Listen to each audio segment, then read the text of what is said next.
Well, do it live. Fuck it. Do it live.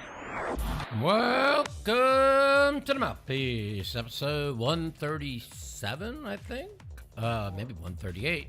Today we're going to talk about the NFL playoffs. Just finished the NFL playoffs tomorrow. My week in poker and some politics. The Mouthpiece is next.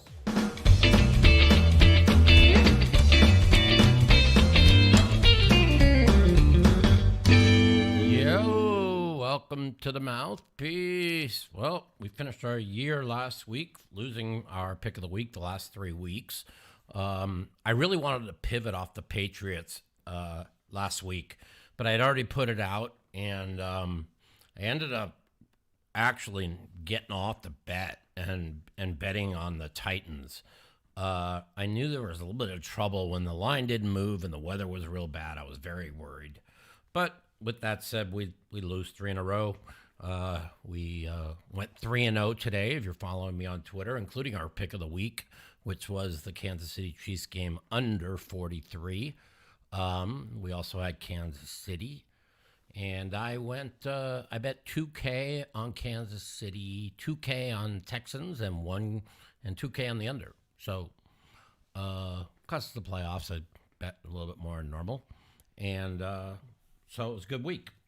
We talk about tomorrow's games. We talk about how they push back. If people want to talk about the Buffalo-Pittsburgh game, so many people just pounded the under in the game. Opened 42, went down to 33. Then they canceled the game till Monday, and now the total is back at 38. And the books say all bets on the game will stand. Well, I mean, if the game doesn't go when it's scheduled, how do all the bets stand? I really believe they changed the thing because the books were going to lose infinite money on this game going under. They probably would have bet it down to like 28. Who knows? It just kept going down, down, down, down. I don't like what they did, but who knows? I mean, really, you're going to change the day of the game because of snow and some wind. Well, the next day they're expecting the same. So, and think about this. This is the truth. What is the biggest money making Super Bowl for the books? San Francisco, Kansas City, or Dallas and Kansas City. So now Kansas City gets to play on Saturday. The Bills have to play on Monday. So it's going to be a short week for them, and KC gets a fucking 8 days rest. You don't think that that's an advantage for Kansas City? I mean, it's a fucking joke. Unless they have a Monday game next week. I don't think they're going to have a Monday game, right? We're going to have 8 teams left. Is that correct? No, we're only going to have 4 teams left, right? We have 6 games this week. Yeah, 3. Yeah, we're only going to have 2 games next week. What am I saying, right? Or 4. Let's see. We started with 8 in the playoffs, and each side's 16, so there's 8 left. Yeah, okay, so 4 games next week. Maybe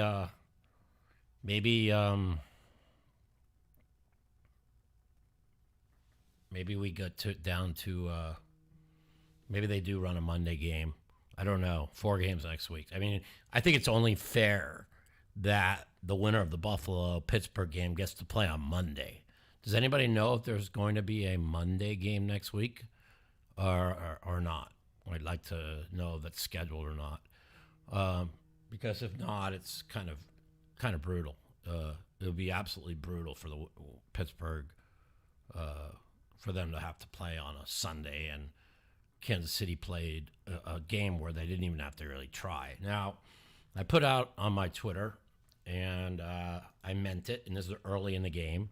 When Kansas City beats the shit out of Miami, they're going to talk about Kansas City going to the Super Bowl. You know, what are you talking about? You would have listened. My poker game is really good. So I'm not worried worried about my poker game. I'll put my poker game up against anybody's in the world in any game. So I'm not worried about my poker game. Yeah, and I tweeted out, I go, after Kansas City crushes Miami today with a depleted fucking defense, which they never were going to be able to stop Kansas City. They're going to say, oh, look how great the Kansas City defense is, and look how great their offense is fixed. Their offense ain't fixed. They played a team missing 7 fucking starters on defense. Give me a break. Oh, but they held the other team to no points, 7 points. Well, the truth of the matter is, if the Dolphins weren't missing all their defense, this game would have probably been a 10-7 game because of the elements. But when one team has nobody to stop a team, they're going to look so much better, and the other team's going to look so much worse. That's all. I do not think Kansas City has any chance of reaching the Super Bowl, but I will hedge my picks. I mean, I have money on 5K on Buffalo to make the Super Bowl, and 8 to 1, and 2K at 8.5 to 1 on Baltimore to make the Super Bowl. So I'll probably bet about 5K on the Kansas City plus points next week, and hope I lose. So we'll see. The Texans. Let's talk about the Texans. What did I tell you guys last week? Joe Flacco and the narrative was a complete farce, okay? They were 4-1. They beat nobody. They beat Houston without Stroud. They beat the Jets. They beat the Bears in a game they shouldn't have won. They got crushed by the Rams, and they beat the Jags, and the Jags sucked. They lost, 5 of the last 6? Yeah, Trump hates Vivek now because he's a threat, okay? We're going to talk about that later, too. And we're probably going to have Vivek on the podcast after the Iowa, probably in about 3 weeks, by the way. Talked to his campaign manager today, and it's funny, before Trump put out that tweet, they told me that Vivek was surging in Iowa, and there's a good chance he might win Iowa. And sure enough, then Trump put out that tweet. So they have internet polling. We'll talk about that after. Let's talk about C.J. Stroud, how good this guy is. He is in rarefied air. He is only one of 3 quarterbacks in NFL history to lead the NFL in yards and lead the NFL in the least amount of turnovers. The other 2, Joe Montana and Tom Brady. I mean, this guy is unreal. I mean, he could literally take the Houston Texans to the Super Bowl. I mean, he's that good. They're good. They really are. Nobody's talking about them. I mean, they're going into Baltimore next week. What are they going to make Baltimore? 8.5? I mean, I'll be taking the points. Anyways, yeah, it's the best defense, but they didn't play an offense, and their offense stinks. Their offense is terrible. But what you saw today is meaningless, dude. They were the other team was missing everybody.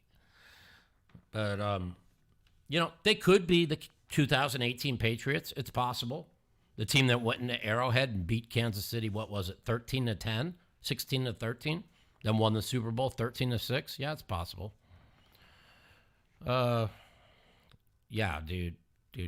Go back to your hole, Bryce. You don't know nothing. Anyways, so NFL tomorrow. I like the Rams. I got 3.5 very early in the week. But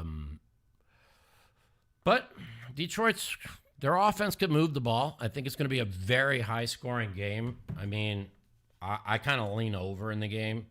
Also, I don't know, and I like. I definitely like the Green Bay Packer game over. I think it's 50, right? Oh, it's gone up to 50.5. It was 50 this morning. I should have bet it. I like the over in the Packer game. The Lions, Rams. I mean, the Rams score 30 every week. The Detroit pass defense is one of the worst in the league. I see a shootout there also. So I don't really like a side in the Cowboy game. I lean Cowboys -7, but Cowboys and over and Rams and over. but I really don't know. I definitely I don't know how the Ram game could stay under. The Detroit pass defense is so bad, and I just don't know how. I don't see how they can hold the Rams down. But and the thing is the Packers defense, the pass defense was really struggling. But the last 3 games, it's been great. Now they haven't played anybody, but the Bears were playing pretty good, and they held them to nothing. So 3 straight games, their defense looked way improved. So, who knows what happens there. My Lakers in the NBA are an atrocity. They're a fucking disaster. You got Anthony Davis playing the best he's ever played, and you have LeBron playing as good as he's ever played, and they cannot make a three-pointer. They have you and me shooting the ball. It's so disgusting. I don't know what they're going to do at the trade deadline. I think that they'll replace Biden before the we'll talk about that a lot later, before the convention. Yeah, so if anybody has any ideas what my Lakers can do to improve, I really appreciate it, because everybody's talking about, well, the only trade they want is they want Austin Reeves. Well, I don't blame them for wanting Austin Reeves. He's on a $6 million a year contract for 4 years, and he's a fantastic player. I mean, the problem they made is they gave D'Angelo Russell like $13 million a year for like 2 years, and he stinks. I mean, we always knew his defense was bad, but he can't shoot. Nobody can shoot on the team. It's not even real. Don't know what to do. They get outscored by like 30 a game at the 3-point line. I mean, they can't win in today's NBA, getting outscored by 30 a game at the 3-point line. I mean, they've been missing whatever. They're a disaster. Anyways, so poker's been good. Came back to poker after pretty much a 2-week break. I really was struggling mentally playing at a high level. I was watching the game. I was playing. I didn't feel like I was playing well. I was playing cards. I wasn't playing poker. And I just felt that playing cards and not poker is a disaster. I was able to book a few wins in the 2 or 3 sessions I played, because just playing super nitty tight and, got me through, but I was not happy. I came back 2 days ago. I played above the rim. I was seeing through the cards. I knew what everybody had. It was a great feeling. Same with yesterday. So it's 2 days in a row where I've seen through the cards. And so I'm looking forward to playing tonight. I'm up 21,000 for the week. I really need to book some wins together, because I took so much time off when I wasn't playing well. But I'm ready to start grinding again, and I feel pretty good about my game. And so poker's good. My mental frame is great. Documentary will be out May 1st. We'll be talking about that in the upcoming months. Let's see what else is going on. Not much. Saturday night, just wanted to get on here and talk football, politics, whatever you want. Fucking douchebag Trump, fucking calling out Vivek, and Vivek just answered it with a really nice video of how wonderful he was, because Vivek knows he has to talk good about Trump and reach out to the base. But it's so funny that out of nowhere, just Trump like attacks Vivek. Anybody who's a threat to him, he attacks. It's amazing. So, yeah, I agree. I don't really want to talk politics. The elections are coming up Tuesday in Iowa. That's the only reason why I brought it up. Yeah. So I like Rams over tomorrow, and I really have no sight on the Green Bay game. I lean towards the over, and that's about it. I think Green Bay will put up points against Dallas. I don't think Dallas's defense is very good at all. As you know they're not very good. Miami went up and down on the field on them, and against teams with a real defense the last 2 weeks, Buffalo and Kansas City. You saw what the Miami team did. They're just not very good, and Baltimore. So they scored 19, 14, and 7 for a total of 40 points the last 3 weeks. 40 points in 12 quarters. I remember it wasn't too long ago they put up a 70 burger on Denver, and everybody was anointing them the greatest team in the league. This is 2 years in a row where Miami completely fell off the cliff down the stretch. I don't know, man. I wonder if Miami, they're going to fire the coach. I like the coach. I think he's a winner. I think he's young. I think they got decimated by injuries. Detroit could win. It's more of a revenge games for Detroit. The more you think about it, because they traded, the Rams just shipped Jared Goff out of town. You're not good enough for us, And Stafford won him a Super Bowl, and they were right. Well, Goss played well, and I'm sure he'd like nothing better than to beat his old team.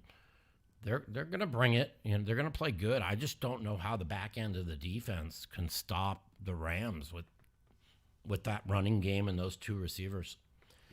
And the Rams are the youngest team in the NFL, or second youngest team in the NFL behind Green Bay. Green Bay's got a hell of a future. Yeah, we could talk about that. Where do I think Belichick's going to end up at? That's a good question. I think Harbaugh goes to San Diego, or to the Chargers. I think Belichick goes to Washington. I think they definitely want to make a splash with the new owners. That's my opinion.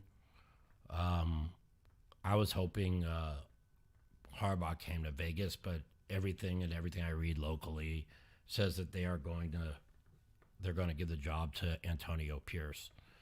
So, yeah, well, I don't know, John. You're a Cowboy fucking homer, and I don't think much of them like you do. I think their offense is really good, but I think their defense is so they can't stop the run, and Aaron Jones just has ran wild since he's come back, and that's why Green Bay's looked so good the last 2 weeks. And if he runs like he did the last 2 weeks, Dallas is going to have to fucking outscore him, I think. That's my opinion. Yeah, they literally gave away. They really went for Bryce Young over C.J. Stroud. That's why the owner's throwing drinks at people. Yeah, I think they'll win at home. I just don't know they'll cover. I think the Packers are going to put up a lot of points. I think the Packers are going to put up 24 points. I really do. We'll see. This C.J. Stroud is amazing to watch. Now they get to go to Baltimore. I presume the line is 8.5. That's my guess. I'm sure it's already out. Does anybody know what the line is on that game? I could look it up. They're going to give it a. That'll be tough. Hold on. Let's see. We have wild card weekend division round. Let's see. Is it out? Nope, not up yet. But I've seen it. So, anyways, yeah, I watched a little bit of poker. A friend of mine who plays in my game with us, I was watching Arden play head up in that for that Poker Go championship. Thought she played pretty well. She's never played head up before, so I don't want people to think like, oh, she played so bad. She actually played pretty good for never playing head up before. Well, you say the Packers aren't putting up 24 points. The line is, what is the line? 28.5 to 21.5. I think they'll go over 21.5, the Packers. It's my opinion. But I think the game's going over. If you like the Packers under, you go under 21.5 points. The total's 50. So, and the line's 7, so it's 28.5 to 21.5 are the lines. I mean, I think they'll score over 21. I don't know. I don't know what part of the Dallas defense has impressed you against any team that's been good. Any teams that's had a good offense is, yeah, the total's 50. What did it open? You're saying it opened like 45? I don't know. I just know it's 50 right now. I'm looking right at it. So, yeah. You should just bet against the Lakers. Who do they play? They play tonight? Let's see. Saturday night, they're playing the Jazz. They're 2.5-point dogs against the Jazz. Can you imagine that? Oh, the game might already be over. Did they lose? Let's see. That started 2 hours and 20 minutes ago. It's got to be, it's got to be close to over. Did they lose, those fucking losers? I bet they lost. They made the Utah 2.5 points on favorite over the favorite. Yeah, I think Frisco's going to win it all. I told you that. But I have Baltimore and I have Buffalo, and if I get one of those teams to the, they lost. Of course they did. I would have bet against them. They're just terrible. They're just fucking terrible. They're fucking just makes me sick. 120 to 109. They score 109. 122 to 115 with 2 minutes left. I mean, now they're scoring 120 and giving up 130. So now their defense is completely collapsed to go with their offense that couldn't score. I told you guys last week, the reason why I think Frisco's going to win is I think it's going to be a rematch against Baltimore. And everybody that, if you watch the Baltimore game, Frisco ran it down Baltimore's throats. You take away those 2 picks when they're going in. That game, they lost by 14. The pick was a 14-point swing, the first one. The second one, there was just Purdy made mistakes. I don't think Baltimore is better than Frisco, but we'll see. If the Chiefs make the Super Bowl or win the Super Bowl, somebody's going to have to get me a job because I'm going to lose so much money. But I don't think the Chiefs have any chance, so we'll see. We will see. Let's see. We got a lot of people on Saturday night. You want to take some phone calls? Yeah, we can do that. Let's do it. The Mouthpiece. If you'd like to take part in our phone call segment, you can give us a call at 702-329-0480. And if you're a snowflake or a pussy and you don't want to talk to me, you can email me at mouthpiecepodcast@gmail.com. Also, follow me at the Mouth Matiso on Twitter for times that our call-in segment will be live. 702 that's my phone number. 702-329-0480. Give us a call. Tell me what you want to talk about. I almost gave up my home phone. That's pretty funny. We can talk poker, we can talk football, we can talk NBA, we talk hockey, we can talk politics if you want. You don't really want to, but if you want to. And well, shit. Please, you guys, with the Chiefs, stop it with the Chiefs. They played a team missing their entire defense. Stop. Okay? Travis Kelce, he dropped 2 balls today, 1 for a touchdown. I mean, please, they had like 3 drop passes today. They're just not good. They're going to have to win like 13-10, and I don't think that Josh Allen's going to put up 20. I don't think that the Chiefs could score 21, but we'll see. They might not even play. Well, I don't know. The Buffalo mayor moving the game to Monday. They did. She canceled the game, and that's to favor the Bills, by the way. Welcome to the Mouthpiece. What's up? This is Mike. Yo, Mike. What's up, buddy? How are you, man? What's going on? I just finished watching football. Impressed by the Texans. I feel that they looked really good today. Yeah, well, it's like I told you. Everybody was overreacting to Flacco. I mean, he was on the couch. He's 39 years old. You know, he was 4-1 as a starter, 5-1, whatever. But he beat nobody. He was 4-1. He beat nobody, and he had 8 picks and 4 fumbles in those 4 weeks.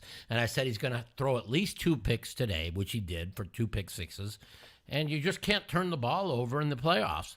Cleveland's the first team in 20 years to lead the league in turnovers and make the playoffs. I mean that, and the Texans led the league for the least amount of turnovers. So that's why the Texans were the side, you know.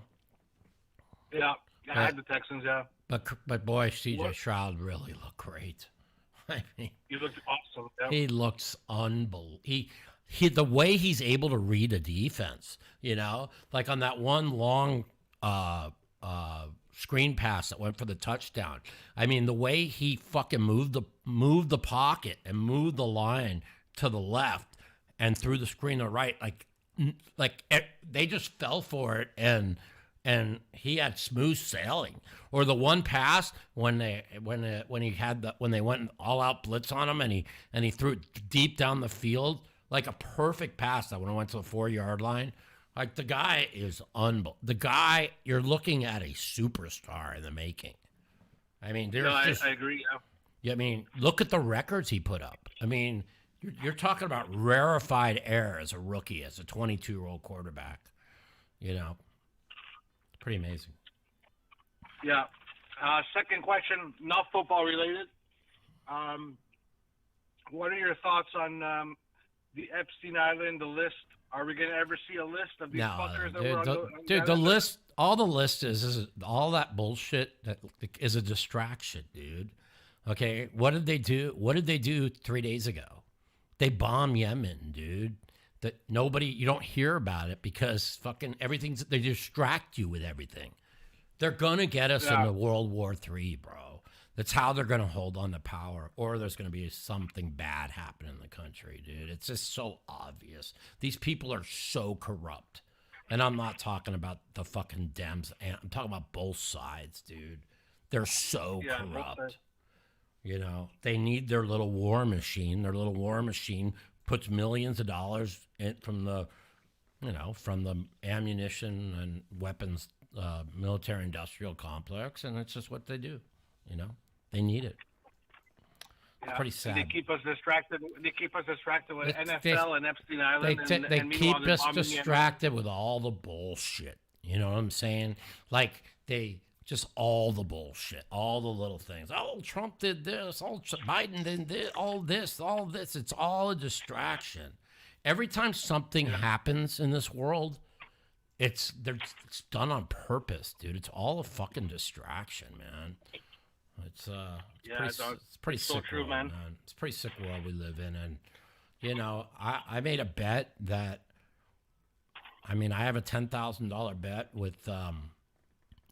with Phil that sometime within a year, that we are going to bomb Iran, and the bombing of Yemen is the start because that's what they want.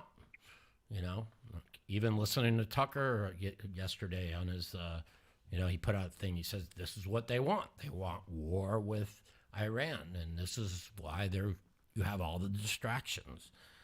And this is what they're going to do. And that's how they're going to start a world war. You know, you see all the anti-Semites and the pro-Palestinian mob and the propaganda you see them advertising TikTok like 4 times per NFL podcast because they're brainwashing everybody in America and in the West on TikTok, and they're turning the West against each other, and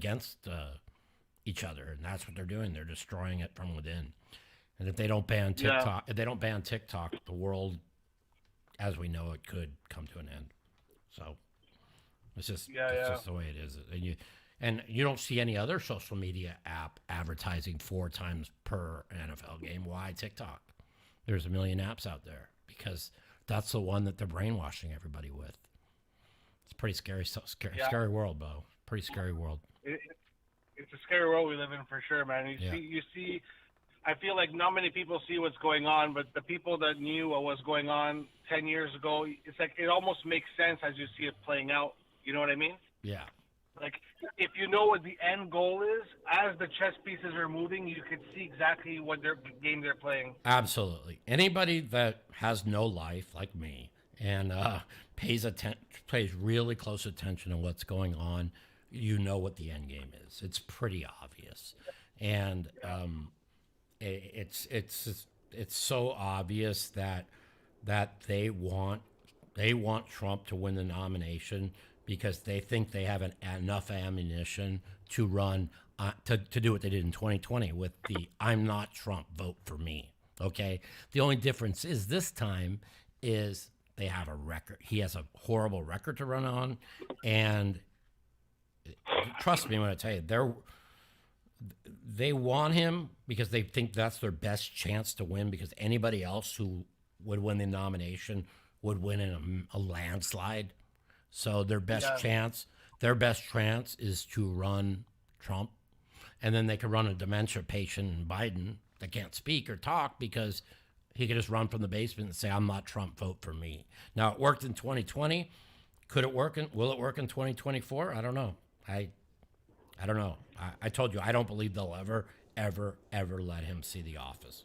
I believe they'll do something to him before it happens. I don't believe there's any chance he'll ever see the White House. But that's interesting. Yeah, we'll see. I am a big proponent that I truly in my heart believe this, and I'm hoping I'm wrong. I want our side to win. But it's about winning. It's not about revenge, and it ain't about being loyal to some cult figure. You know what I'm saying? It's it's about winning, and I don't know. I mean, I'm not like a huge Trump supporter, but I mean, if I had to pick between both those sides, I'd prefer Trump over Biden again. But exactly. If Trump wins, what does that even mean? They're still going to play the same game. Well, yeah. And now when they unravel their moves, they're just going to blame Trump. Exactly. Even though, dude, exactly, dude. And if Trump wins, it's like I'm sick of hearing about oh well, Trump's going to fix this and fix this. What did he do last time? When we had the House, the Senate, and the presidency, and they jacked off for 2 years and gave tax cuts, right? If he really cared that much about immigration, which they'll never let him build a wall. They'll never stop the immigration flow because both sides want it. One side wants it for votes, and the other side wants it for fucking cheap labor. And that's just a fact. It's just what it is. And so, it's all bullshit, man. It's all bullshit.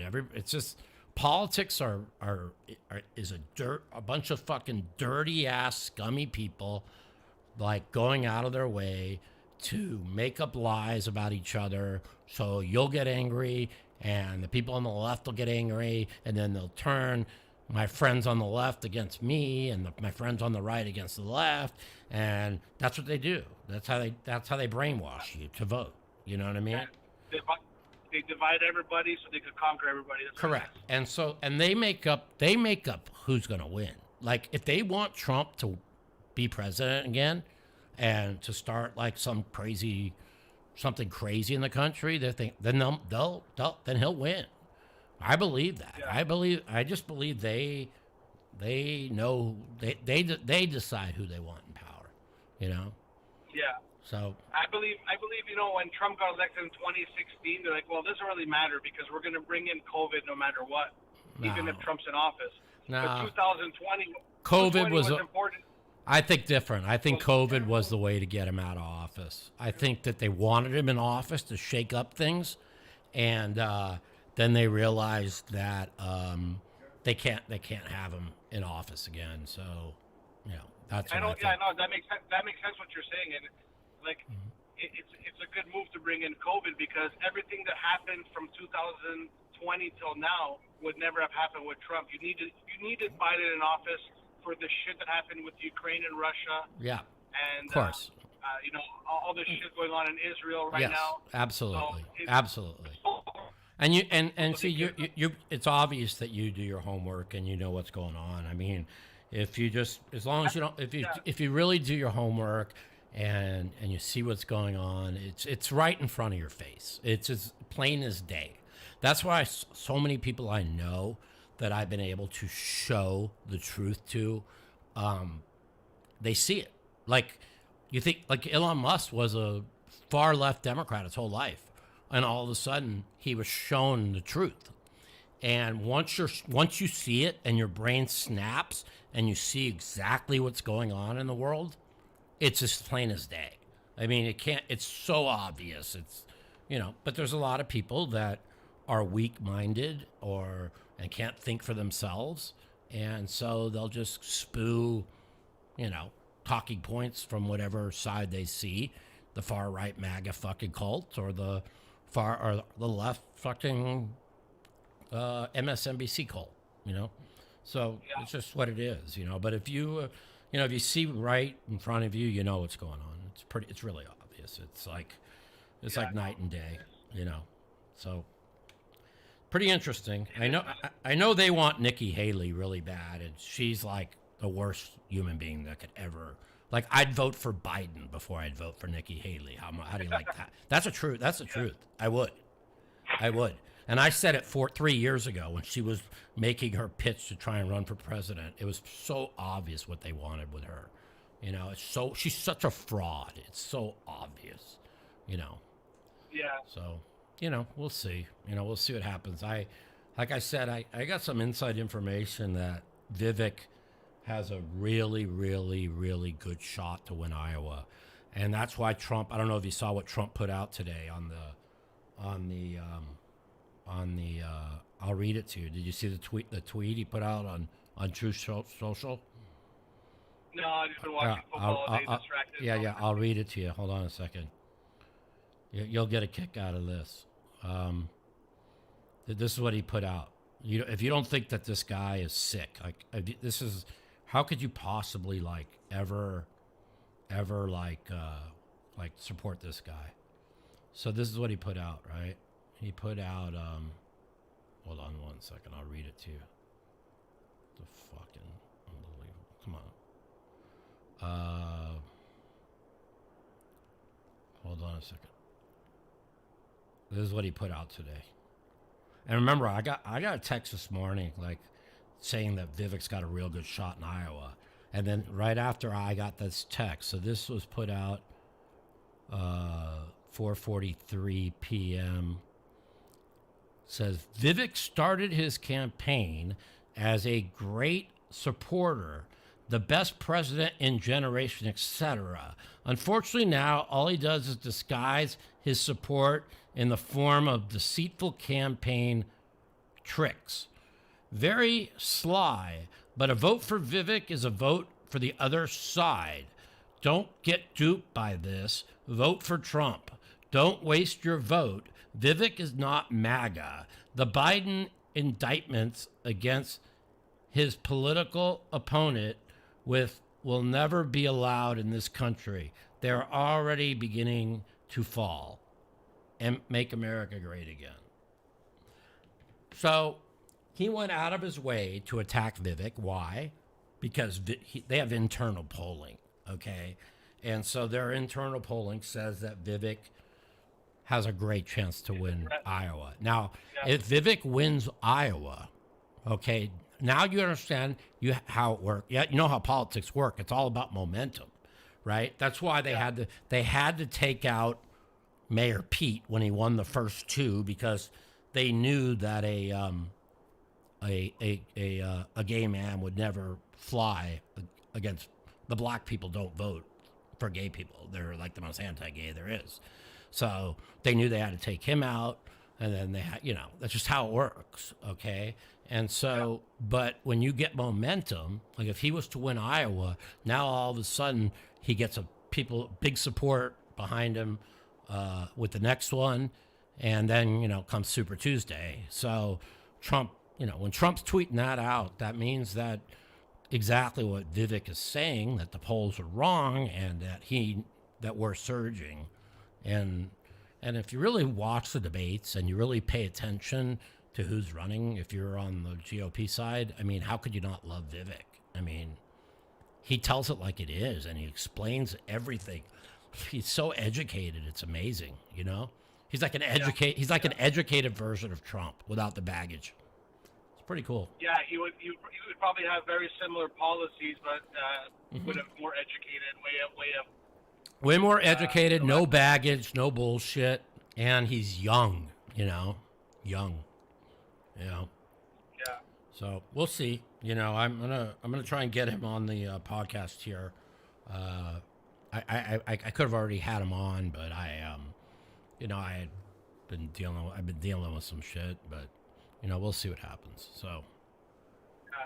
Also, you said earlier that if Kansas City wins, this is going back off topic from the depression part, but if Kansas City wins, you're going to lose a shitload of money to get a job. Like what? No, I got 5,000.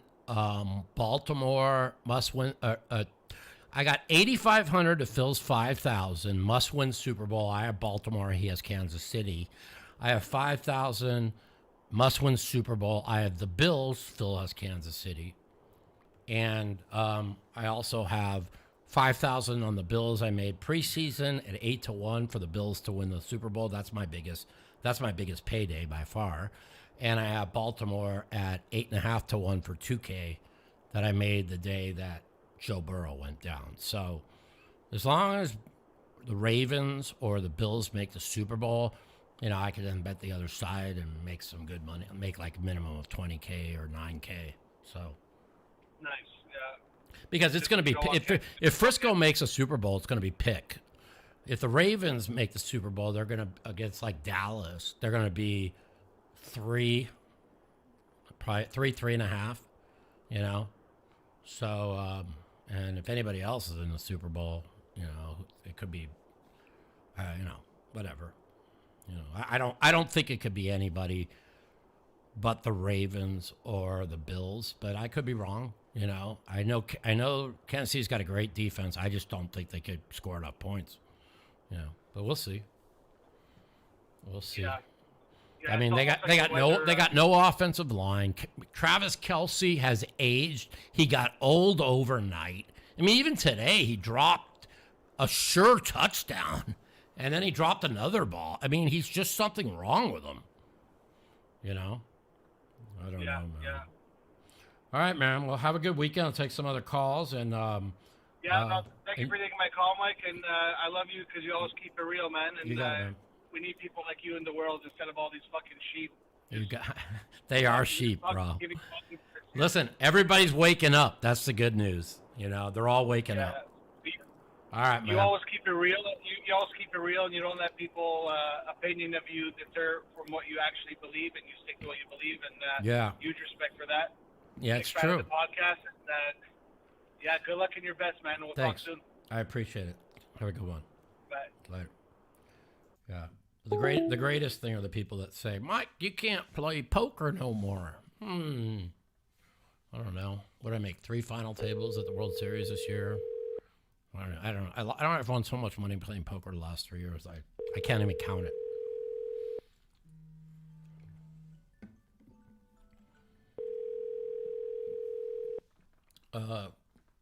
Can you grab my medication? What's up? Welcome to the Mouthpiece. What's up? What'd it be? What's up? Oh, dude, we just got on this. What do you know about global poker? We're playing our first time. Is that a fucking shimackery or what? Are we just giving our money away? The WPT Global?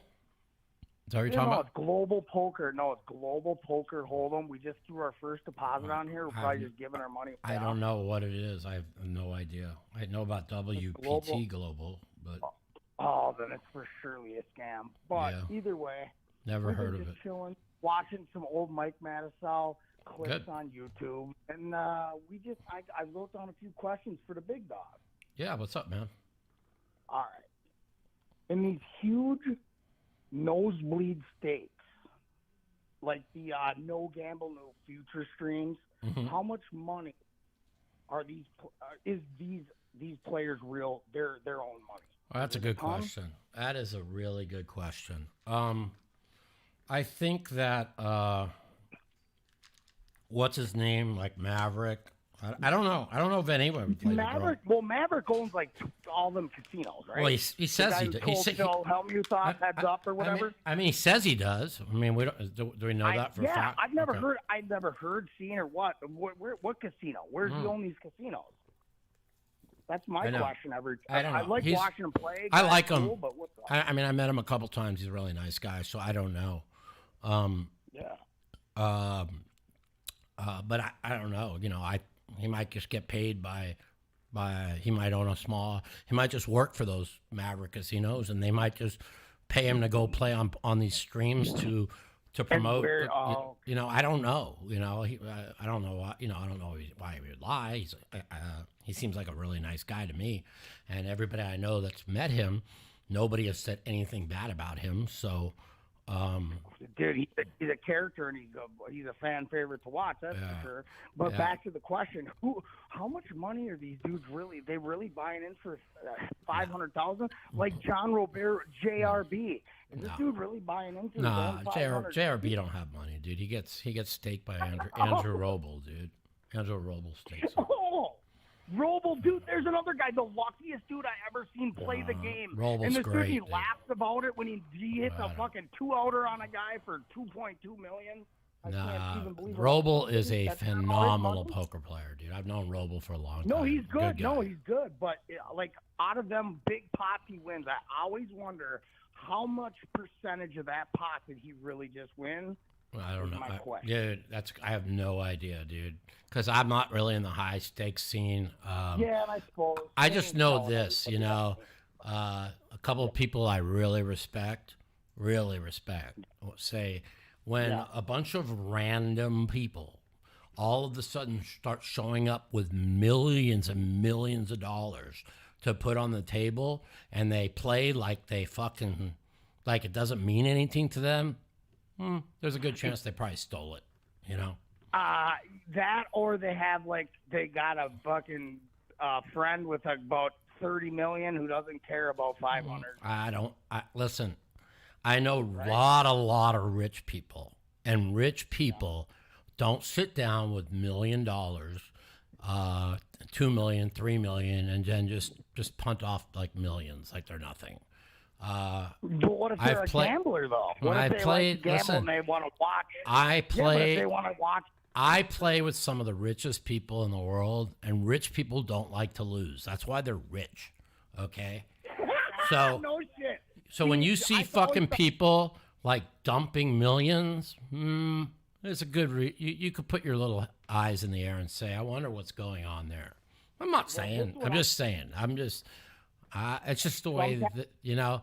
I mean, look at that Sean Perry acting like he's got gazillions of dollars, right?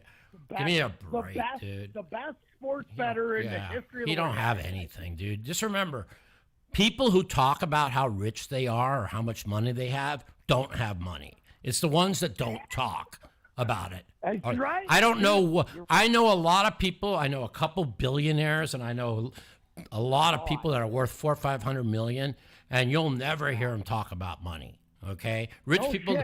The only people that talk about money are people who don't have money. Okay, that's a fact, dude. That's just a fact. It's just a fact.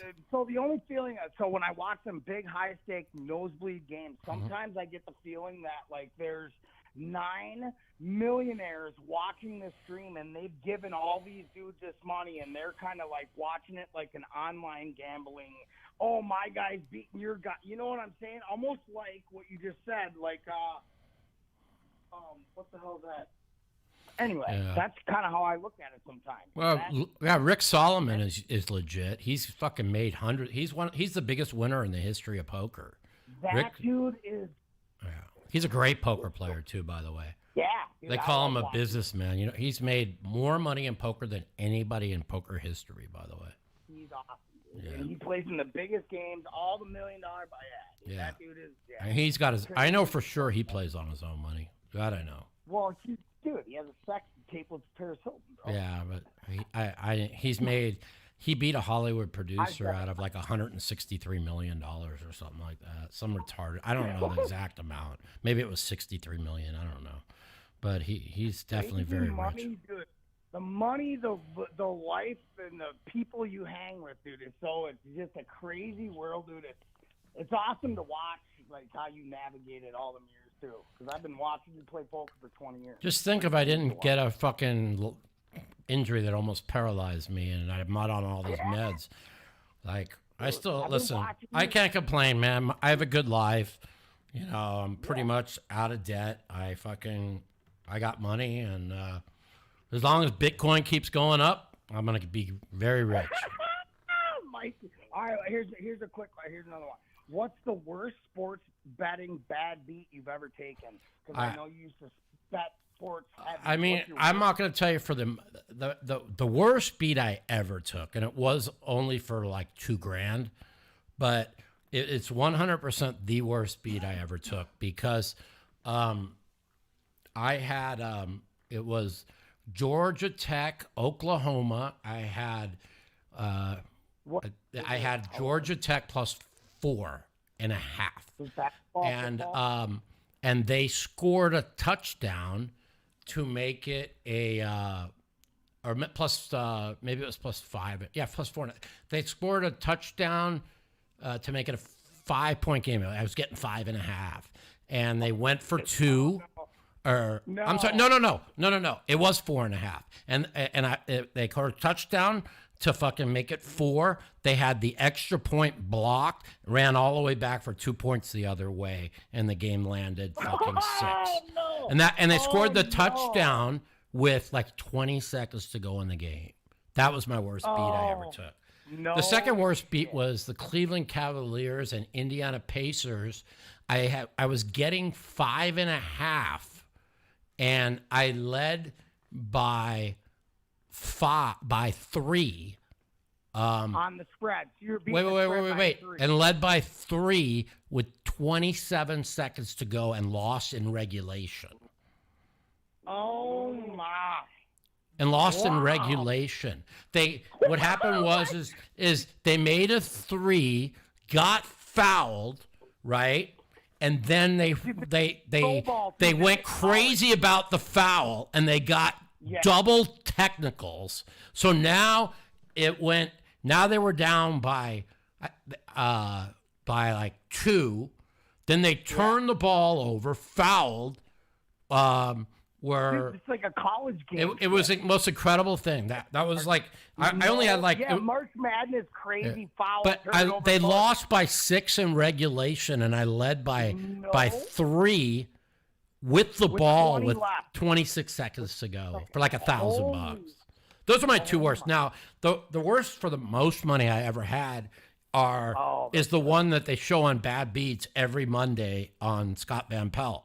The Ohio State Northwestern game where I was getting 10, and Northwestern was up 4 with 26 seconds to go, and they scored a touchdown to take the lead by 5.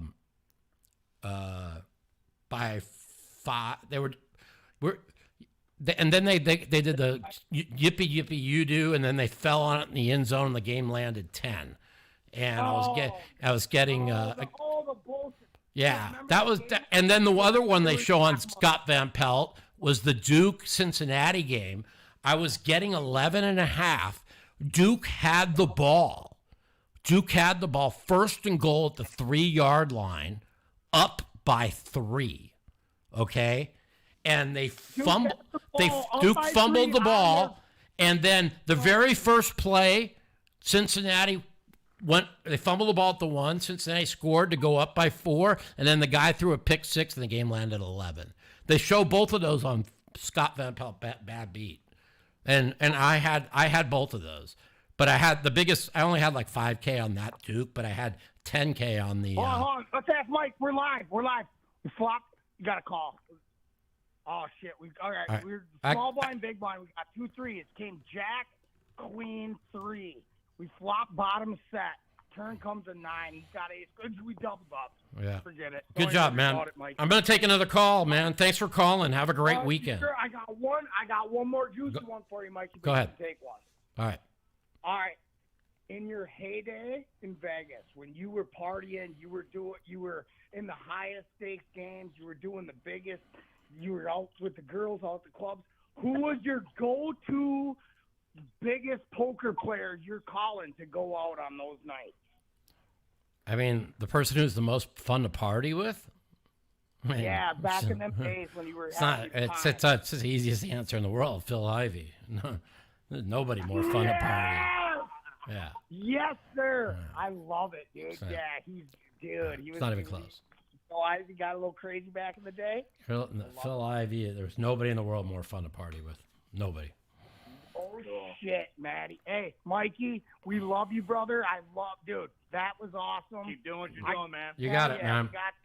Take care. Have a great weekend. Hey, good luck. God bless, bro. God bless, bro. Peace. All right, man. I like getting some new callers. Fun times. 702-329-0480.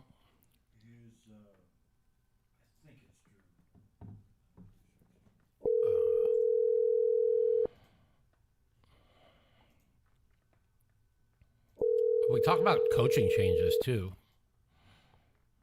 Belichick gone. Guess I won't be a Patriot fan anymore. Oh, nobody there. I got the Rams, bro. I got the Rams and over. I really don't know how that game's going under.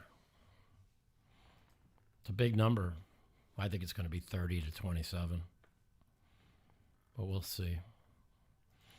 I think Dallas is going to win like 34-24 or 34-27, or I think it's going to be a really high-scoring game. I think the Green Bay going to put up a lot of points. Welcome to the Mouthpiece. This is Mike. Hey, Mike. I didn't know that Matt Foley was still alive, man. I mean, that was a long phone call. He was really entertaining. Yeah. It was funny. Matt Foley. I'm going to tell you about. Is what? Anyway, the guy you're just talking to, you knocked your ear off. Yeah, it's funny. The Matt Foley. Oh, yeah. Guy down by the river. Yeah, that guy was funny. It's all good. He's like, wait a minute, one more time, Mike. I got you. Anyway, he was a great guy. I think he was very enthusiastic. I want to know about this bracket coming up. Okay, so Kansas City, right? Yeah, they got round. They either play Pittsburgh at home or they go on the road to Buffalo. I think they're going to Buffalo, man. I mean, I think they're going the to fucking Buffalo, dude. governor of New York told the NFL the game was too dangerous because it favored the Steelers in that weather because they wouldn't be able to throw the ball. So she changed the day to Monday. Because they were worried that the Bills might lose in that weather. Well, like Governor of New York. Because man, don't bring up the Governor of New York on that crazy bitch. I know, but that's what's happened. That's how much money it is worth to the Bills to advance in the playoffs. They need another home game. They need a Bills to get in the Super Bowl. They didn't want people to die on the road. John, that's what she said, dude. You believe that? Dude, please. Give me a break. It's all about the money. They know that in 50-mile-an-hour gust, it becomes a running game, okay? Where the Steelers have the worst pass defense in the NFL. Is it going to change significantly by Monday in the afternoon? It might. I don't know if it will. We're talking about Kansas, so Pittsburgh and Buffalo. I mean, Pittsburgh has the absolute worst quarterback in the history of fucking quarterbacks. Yeah. Depending on who you're. Well, I don't know. Rudolph's played well the last 3 weeks, but the bottom line is this: if Josh Allen can't throw the ball and it's 60-mile-an-hour winds, the Steelers could win. Okay, and the bookmakers were going to lose infinite money on the total that went from 42 down to 32.5. Now it's back to 38, 38.5. Might even be higher than that. Buffalo, Kansas City. I'm still going with Buffalo winning. Yeah, well, I think they're going to win now that they move the game. But how unfair if they don't have a Monday game next week, which I don't know. I don't think they do. how unfair would it be for the Bills? Like, Kansas City plays on Saturday, and then they have to play on Monday, and they have to turn around and play a short week. It's just really unfair to the Bills, you know? It kind of is. That's what I'm saying. Yeah. You and I were picking Buffalo. Yeah. I think I'm a little wild by that rookie quarterback start. I know I'm from Houston. I have a little skin in the game, but you saw what JT Watt posted, TJ Watt's brother. He's like, whoever didn't play in snow and wind before, this bullshit, they're changing the game. See, because they know that in that weather, the Steelers have a shot. They need to go find themselves a quarterback. It's about 60 mile an hour winds, dude. It's about 60 mile. By moving the game, the Bills aren't going to lose. But if they have to play in 60 mile an hour winds, now it's whoever runs the ball, and the Steelers have a chance. What is done is done. The crazy batshit governor changed. I want to talk about Kansas City beating Buffalo. Kansas City it's going to happen. Ain't gonna happen. I'm changing my pick. I'm jumping dude, off the Buffalo of course you are, because you watched the fucking Kansas City beat up on a toilet today, dude. A team that's 1-7, 1-7 against winning teams. You just said they're disadvantaged by having a short week. Well, I don't know. They might if they move the game to Monday. If they have their game the week, Monday. Then it's fine. Monday. No, I'm talking about the Bills in Kansas City. If the Bills win and they move the Bills and Kansas City game to Monday? Because there's only 2 games next weekend. There's 4 next weekend, dummy. Yeah, but it's Saturday, Sunday. There's 2 AFC games, 2 NFC games. Why would they play one on Monday? Because it's not fair to the Bills. But they don't. Well, that's what they want, dude. What's the biggest draw? Patrick Mahomes is the biggest draw, bro. Come on. They'll have to lodge a protest saying it's not fair, even though they got the break by the governor gave them the break, and it's not fair to Pittsburgh. Right? Yeah, I guess. That's a good point. Nothing fair. Maybe you're right, man. Maybe you're right. I mean, that's fair. I don't believe.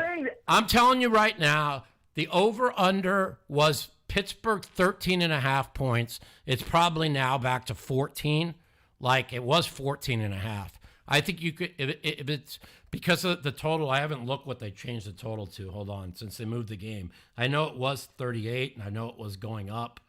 Let me take a look here. Hold on a second. And the Lakers did end up losing to Utah in a pathetic way. Dude, they're pathetic.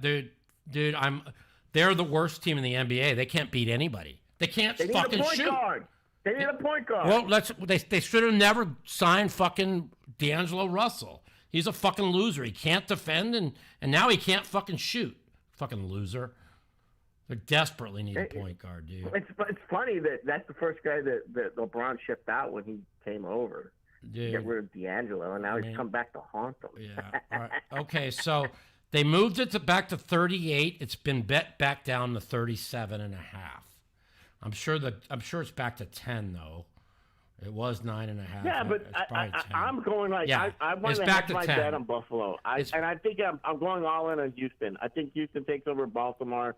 I think it's Houston. I want to know anybody's seen a line on that game yet. I mean, I think you're going to get 8.5 with the Texans, and I think the Texans I think they could score. They could definitely score with them. I don't think they could stop Lamar. I mean, they're going to have to outscore him like 38-37 or something. I don't know. Yeah. I think that's what I'm seeing. I'm seeing it's going to be the weather is going to be great. The Ravens have the best defense in football, bro.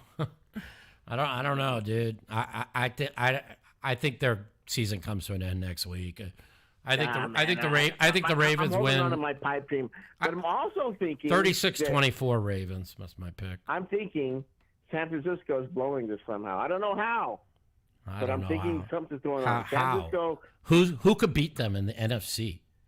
Dallas is terrible. I think they beat themselves. Dallas's defense is terrible. The Eagles are finished. I mean, I think the only team that can beat them are the Rams, to be honest with you. The Rams fucking can score, man. They're fucking on fire. Well, it looks like the Rams are about to beat the shit out of Detroit. I like the Rams, dude. I mean, I think the Rams would beat the shit out of Detroit. But right? if you like the Rams, dude, it's got to go over, dude. It has to go over. I think Philly's beating Tampa Bay. I do and too. They're going to play Dallas. I think Philly wins also. Listen, as bad as they've looked, okay, they lost 2 games at the buzzer, right? The Arizona game they led 21-6, and their defense got shredded, and then the Giant game they had nothing to play for last week. I think there's they got big injuries on the defensive side there too in Philadelphia, don't they? Yeah, not as many as. They put up 450 yards on this team in week 3 on the road, 26-11. I don't know, man. I think if they lose this game to Tampa Bay, this is my opinion, bro. I think if they lose this game to Tampa Bay, they're gonna fire Sirianni and hire fucking Belichick. That's my prediction. If they lose to Tampa Bay, they're gonna hire Belichick because he's the best defensive coach in the league. What happened to the Raiders? I mean, did they give that guy the job in the Raiders? Look, that's what they're saying. Everywhere around Vegas says that looks like he's gonna get the job, and good for him, dude. They played really hard for him, but they're gonna need to get a quarterback and they're gonna need to get an offensive coordinator. But as far as the defensive side of the ball, so you're telling me this, Mikey. In a Sophie's choice between San Diego and Philadelphia, Belichick picks Philadelphia. Well, no, why wouldn't you? He's got a Super Bowl fucking team sitting right in front of him. They got to fix the defense. The defense went from the best in the NFL to the worst. They're dead last in run defense. Pass the last 6 weeks of the season, they are dead last. I don't think that GM's giving up any power over there in Philadelphia, and that's what Bill wants. Yeah. So I think that's a no-go. Yeah. I think the GM in San Diego or the GM in Harbaugh said last year he wanted the Charger job. Okay, and you got to remember, LA is a big market. Like it's a Ram city. Harbaugh's going to chuck Michigan and go for the San Diego. Harbaugh's gone. Harbaugh is gone. Okay. You think he's going to put up with paying players and going against other coaches for who pays the highest players to stay at Michigan? Wait. What about the whole switcheroo with this fucking Washington coach? Dude, I knew he was going to Alabama as soon as Saban retired. Wouldn't you? Dude, you get to go from. I would, yeah, but dude, I mean, come on, what a power climber. Dude, this guy went from nowhere. He was like a Division III coach, and then he was like South Dakota. Division III coach, I know, Popovich. Dude, this motherfucker. But listen, this guy's a great coach. I mean, yeah, Popovich was a loser in Division III. Look how close the Michigan-Washington game was. Okay, if they don't call that holding penalty, which I don't think it was holding, and Dude, they were letting Michigan hold all fucking night. But let's be honest. Let's be honest. They're just going to score there. They're going to tie that game up. Okay. Yeah, but they let them hold all fucking night. The replays. True. Just fucking Drew, let me ask you. Drew, let me ask you something. Drew, let me ask you something. Take away the first 2 runs of the game for touchdowns, 14, and then the first run on this third drive where they got a field goal, 17. Michigan never got a first fucking down the rest of the game. They got the 3 off the turnover to start the second half, and it was 20. I do hope now. Yeah. You're right. The game was very close. Bill goes to Philadelphia. I don't see going to Philadelphia. I mean, he's going where he can get. He's only going to Philadelphia if they blow to Tampa Bay this week. If Tampa Bay beats them, they're going to fire him, dude. You can't go from the best team in football to the worst team in football because they lost to the 2 worst teams in football the last 2 weeks, Arizona and fucking the Giants. Well, I'm just saying, I hope now that what's his name goes to fucking San Diego because I fucking hate Michigan. I hate everybody who's in Michigan. Yeah. I hate all 1 million Michigan fucking alumni, especially that. I was kind of pulling for Harbaugh. Dave Portnoy, that bitch ass motherfucker Dave Portnoy. He is a bitch. I can't stand that fucking guy. He fucking grates me the wrong way. He treats people like shit and turns it into fucking. This is my prediction, Drew. Prediction is if Philly wins on Monday, Sirianni definitely will keep his job. If Philly loses, I think they might fire him and Belichick will take the job. and I don't see anywhere that Belichick isn't going. I think he's going to Washington or Atlanta. He can't go to Washington. That's the most dysfunctional place in the world. Yeah, but they got a new owner. They got a new owner, dude. They want to make a splash. Look at that. Look what the new owner's doing already. He's like doing like American Idol. He's interviewing like everybody. He's like 5 different interview teams. Well, they're trying to make fucking a name for themselves. But he's 100% will not be on a team in the AFC. He's not going to go up against the Patriots. So he'll be in the NFC. What if he goes to Tampa Bay for shits and giggles? No chance. Dude, their preseason win total was 6. They won 9 games. Dude, the guy should get coach of the year. I mean, he won 9 games with he won not the same amount of games that Tom Brady won with the same team last year with Baker Mayfield. I've been saying he wants to go someplace where he's the man, and the Washington. They'll give him the power in Washington, and they got the second draft pick to get a quarterback. I think he's going to Washington. That's my prediction. Okay, it's been a great talk. One last thing I want to tell you. The Miami head coach, that skinny motherfucker, it was the most hilarious thing to watch that guy freeze his ass off. Dude, he was fucking dying. He wanted to get out of there so bad. He was so pathetic. Let me tell you something.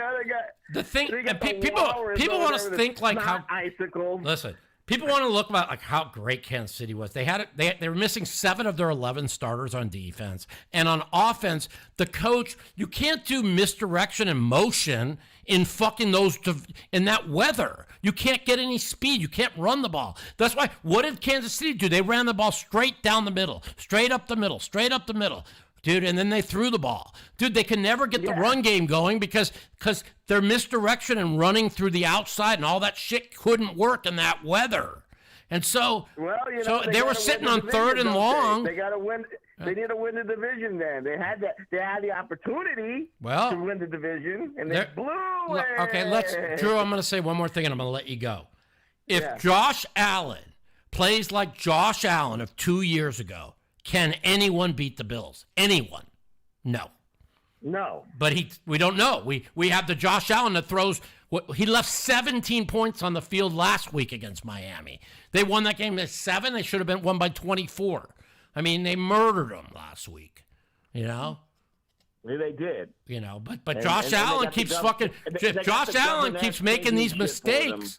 I mean, you saw early in the year when they were 1-0-1, and then they won 3 in a row, and they murdered 3 straight teams, and Allen looked like the MVP. If Allen don't turn the ball over, nobody can beat the Buffalo Bills. The Buffalo Bills will be the Super Bowl champs if they don't turn it over. You're sticking with Buffalo. No, I'm not. Because it's like today, right? What changes? Cleveland led the league in NFL in turnovers, and Texas led the league at giving up the least amount of turnovers. They gave up 2 again. What you think you don't change a spot on a leopard, okay? Allen's going to turn the ball over twice again, and they're just not going to make the Super Bowl. So you're jumping off the Buffalo train too? No, I'm not. Is it possible that Allen could fucking get his head out of his ass and fucking not turn the ball over? If he does, nobody could beat Buffalo. They got the running game. They got the offensive line. They got the whole fucking package. So it's all about Allen. We shall see tomorrow. I don't think it'll be. I don't think it'll be close. On Monday at 4:00. I think the Bills win big, but you know what? They're 0-7 this year as double-digit favorites. They've been double-digit favorites 7 times. What about this Peacock bullshit that NBC pulled with this fucking game? Well, I had somebody send me a link. You think I'm going to pay fucking NBC commies fucking $5.99? I'd rather kill myself. Yeah, well, it kind of makes you think that Travis Kelce, little fucking Tay thing was all just the marketing to sell this fucking. Dude, they gave him $20 million.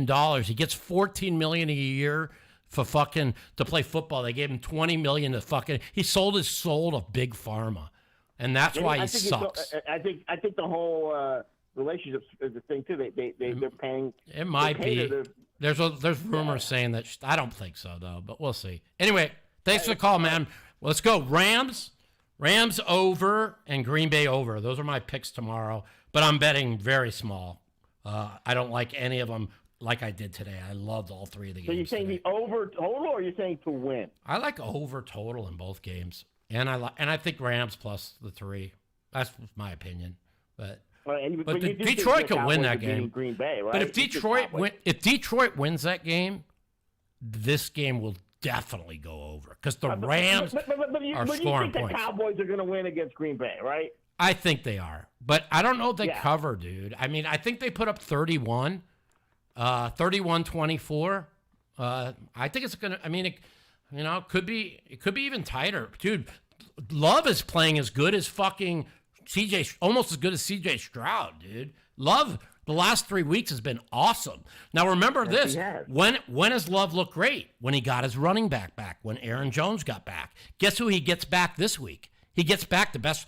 He gets back Watson, their best receiver. Dallas cannot stop the run. They can't stop the run. That's why I know Green Bay is going to be in this game. I know it. They can't So stop you're nobody.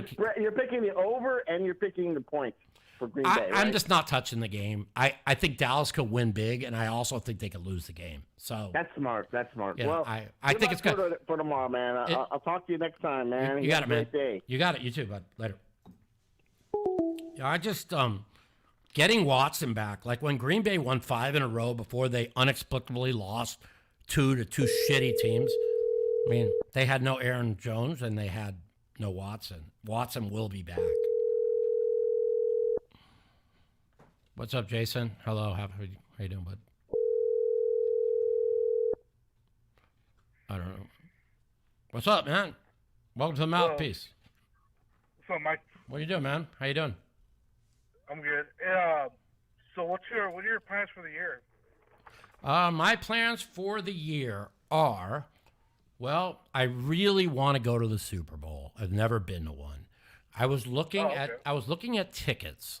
They're already for sale, and anything down below is $35,000 a ticket. Everything up above in the nosebleeds, $9,300. Now, these prices are going to come down, but a Super Bowl in Las Vegas, Nevada is going to be the biggest party for 2 weeks that the NFL's ever seen. So I'm not sure that the tickets are going to come down that much. You know, this is like this is going to be insane.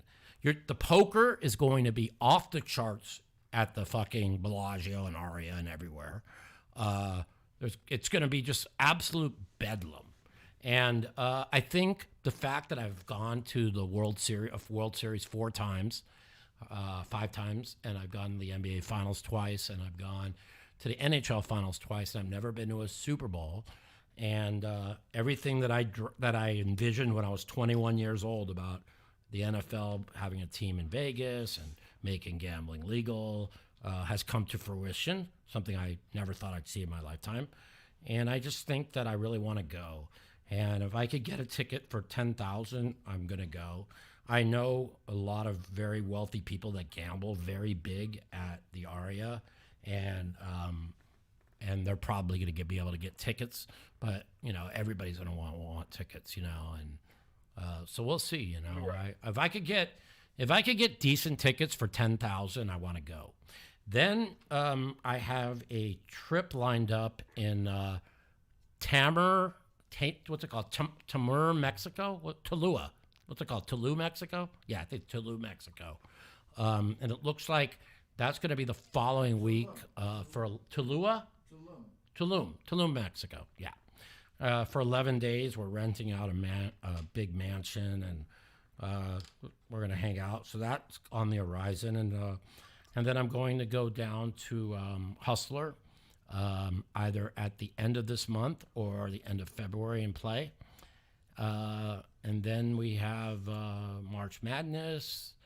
And then we're coming into May. May 1st, my documentary is going to get released. And then we have the World Series. So that's pretty much what's kind of lined up. And hopefully Bitcoin just keeps going up. That's the plan. I know you were trying to move out of state, with the whole I was, thing.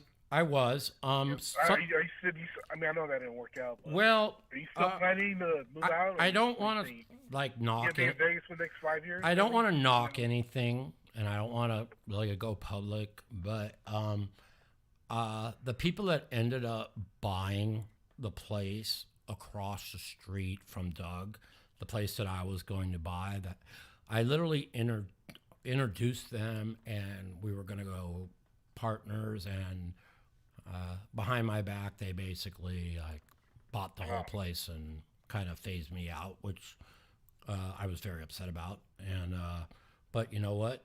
That's their loss, and you know, I don't really want to. I don't want to get really into that right now about what happened there.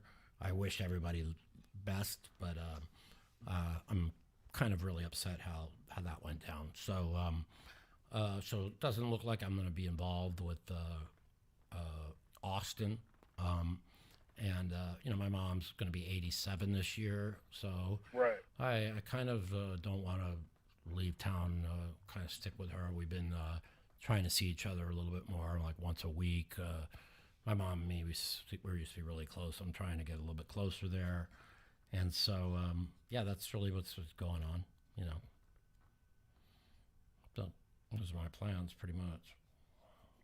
Okay, yeah, I just wanted. Just need to. I need crypto to fucking blow up, and I need. right. I need to probably make I need to play a lot more poker. I'm gonna start playing again, 3-4 days a week, and I'm hoping to make. My goal is to make another $1 million in poker. Keep investing it, and then hopefully make the Hall of Fame this year, and then kind of phase poker out of my life, and move on to my next venture. And not permanently, because I'll always. I love poker too much. I can never quit poker. You know what I mean? But when I say phase poker out of my life, like I'm one of the very few people. Maybe you can name. There might be 10, 20 people in the world that has never. I don't even think that many. Probably under 10. That has never made any other income than except from poker. In other words, I've never invested in any stocks. I've never done anything. Every quarter I've made from poker, and 26 years going in. Let's see, I blew 4.3 million staking people, lost 6.7 million betting sports. I've lived a comfortable life, and I have money. And I've never, you know, I don't owe anybody, and I you know, all my income comes from poker, you know, and I like the fact that I don't need solvers or GTO to play poker and know when I'm beat or when I have the best hand. I just my feel is just fantastic.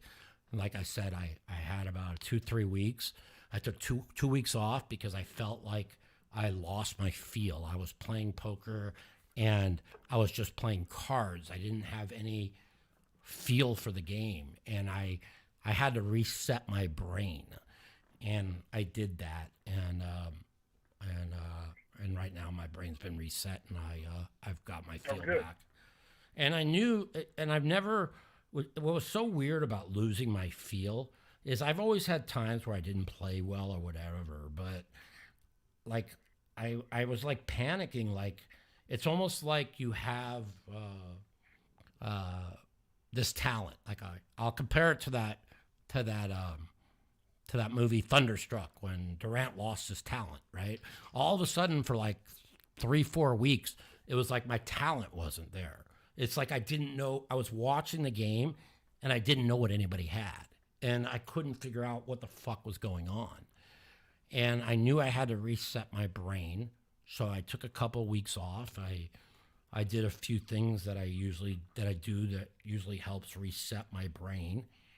And I reset my brain, and now my feel is back, and I'm back where I've always been my whole life. But you can imagine somebody that's always had this amazing talent and feel in any poker game whenever I play, and all of a sudden it was like for like 4 weeks, maybe 5 weeks. It was like gone, and I didn't even know what to do.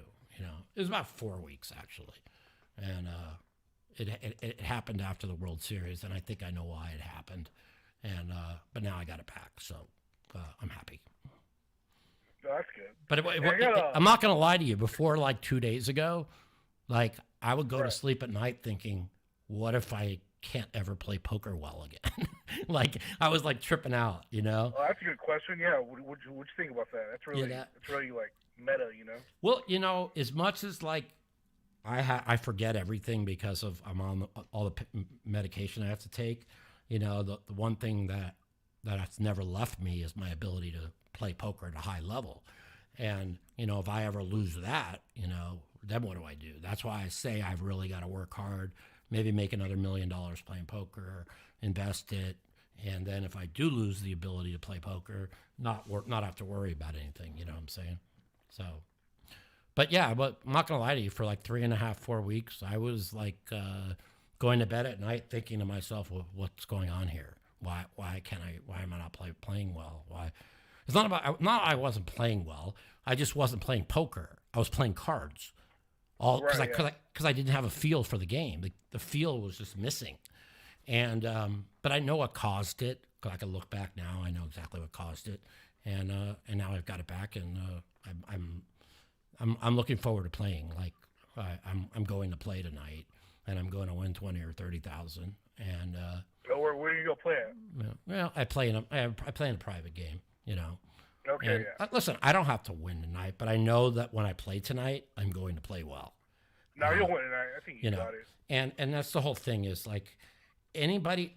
But the thing is like when I was struggling with my talent for 3.5, 4 weeks, and when I did play, now I took 2 weeks off, but in that week and a half that I did play, I won like 11 and 5, like 16K, but I was just playing cards. And like, you know, I was very lucky that I ran good because I had no feel. I wasn't bluffing. I wasn't picking up good spots. I was playing weak tight. And, you know, I knew my talent was, I was struggling in what was going on in the game. So if you're struggling, what do? You just tighten up, you know what I mean? But I also know you have to play poker. You have to 3-bet the right spots. You have to 4-bet the right spots. You have to fucking check call the right spots. You have to do all the right things. And if you're just sitting there, you know, and you're struggling to play well, and you're just waiting on aces, kings, ace, king, you know, you know. But the thing is that I've had problems where I've struggled. I've never had problems where I felt like I lost my talent, like I did this last 3.5 weeks. But sorry, I lost you, but I'll finish what I'm saying. It's no big deal. I'll finish it off air. But it's the fact that I was not playing poker. I was just playing cards. And I knew right then and there I needed 2 weeks off because I needed to reset something. And in the old days, when I was struggling and to zone in, I would just try and play through it. And that's when all the losing streaks would happen.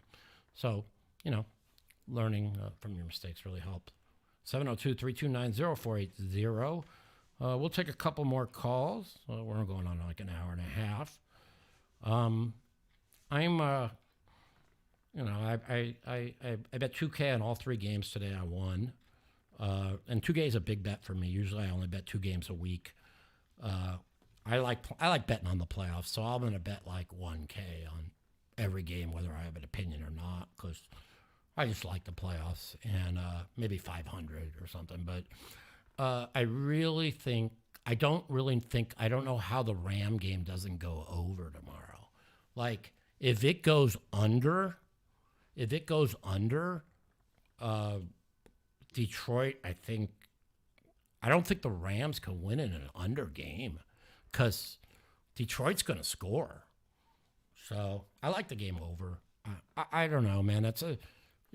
Jared Goff wants this game more than probably any game he's ever wanted, you know, and you could say, well, Matt Stafford wants to win also in Detroit, but, you know, Matt Stafford had 11 good years in Detroit, and he won a Super Bowl. This guy was shipped out of town because they said he wasn't good enough. You know, but I don't know, man. I don't think Detroit's secondary can stop the Rams, man. They have, I think they're the second or third worst pass defense in the NFL. They're great against the run.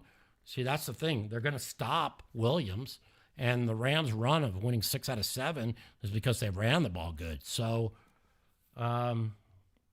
Detroit could win. If they do it, they're going to stop the run and win in an under game. I think it's Detroit and under, Rams and over. That's it. It's one or the other. I think you could parlay the two. I mean, I really do. We'll see, man. Thanks, John. I appreciate it, man. And I think the Dallas game just has to. The Dallas. I mean, I don't know. I mean, what if Green Bay's defense plays the way it did the last 2 weeks out of nowhere, and they're able to run the ball, and Aaron Jones was able to do what he's done the last 2 weeks and put up over 100 yards and keep Dak off the field. That could come Green Bay and under. I mean, if Dallas wins, it's a game just has to go over, because the Dallas can't stop the run. They can't stop the run versus anybody. So it has to be. If Green Bay wins, it's got to come under. So that's not Green Bay's never winning in an over game. So if Green Bay covers, I think it's Green Bay under, Dallas over. So I have really no strong opinions on either game. I'm just going to bet like 500, for the hell of it. If Phil passes, Mike is done. What does Phil do for me? Phil doesn't give me any money. Never has.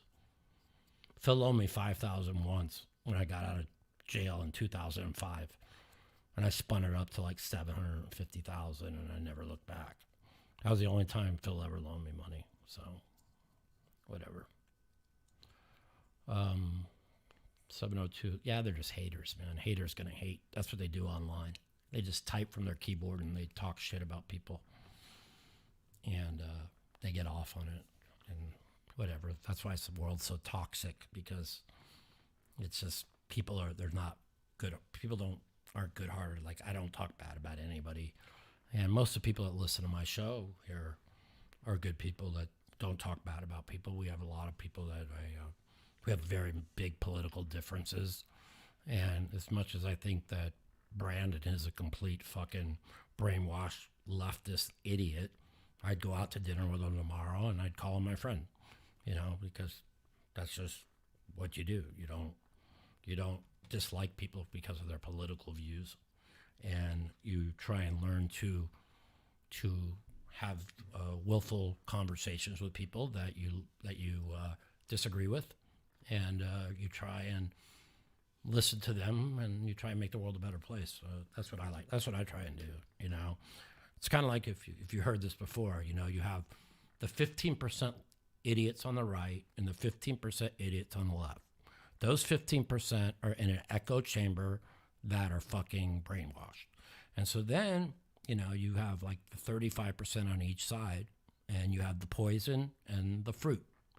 And I guarantee you, half of the stuff that I think is completely wrong right now is probably right on the left side, and half the things that the left thinks is completely wrong on the right side is probably right. So you debate with people and you try and weed out the poison and the fruit, and you try and figure out what is good for the world and humanity and makes the world a better place. And people ask me, like, why am I not Mike the Mouth anymore? And why don't I talk shit at the table anymore? Why can't I be like I used to be? It's real easy. Poker players, I could call everybody names, make fun of them, how bad they all are, and I'd still be the best player. Now you're playing against people that play at a very high level. They play good, and you can't be just talking shit and not focused, especially me, somebody that's on the medications that I'm on. I have to fucking focus to play at a high level. And, it's a lot harder for me than anybody else, And then when I'm playing for long hours, I'm in pain. It cost me a bracelet last year because I was in tremendous pain. And, it's just, it is what it is, But in 2019, 2014 to 2019, pretty much, I felt sorry for myself a lot. I blamed everybody for my fucking injury, and when did things turn around for me? When I stopped playing the victim and blaming people, and that's what I do. Welcome to the Mouthpieces, Mike. Yo, Mikey, what's up, brother? Hey, how you doing, man? What's going on? Good, man. Gypsy Frank, what you been up to? Oh, man, just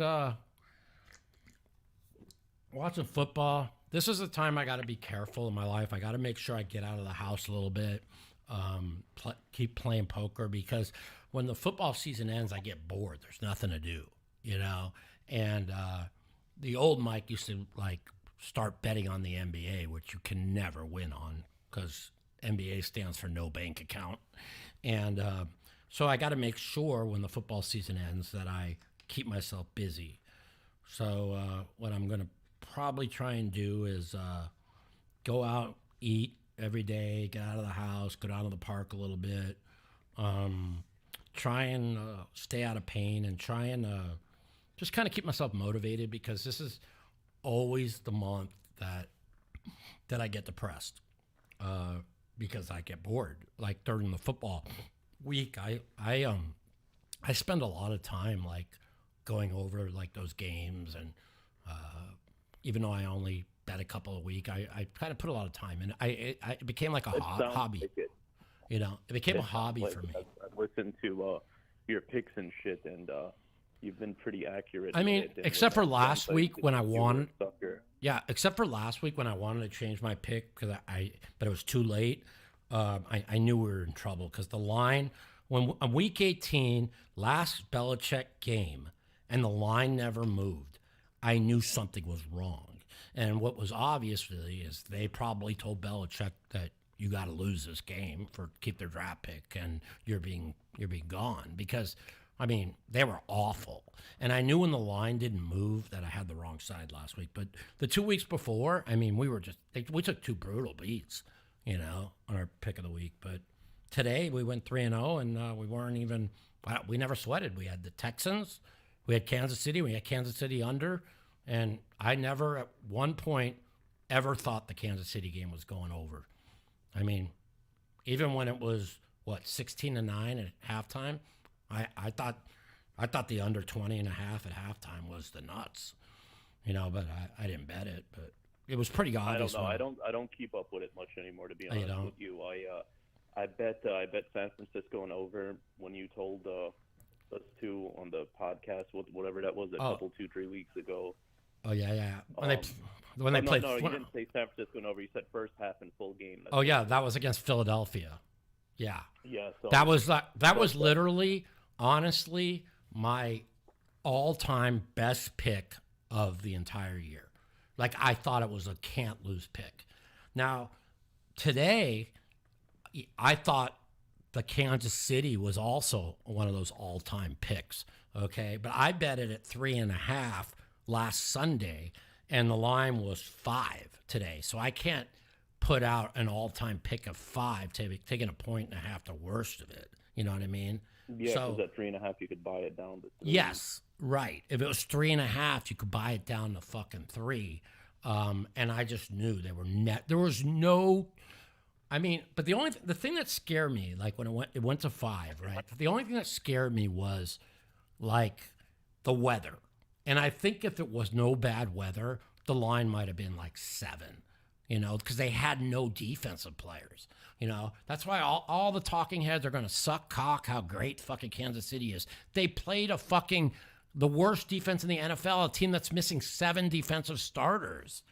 Yeah, that might make a little difference. And but they went.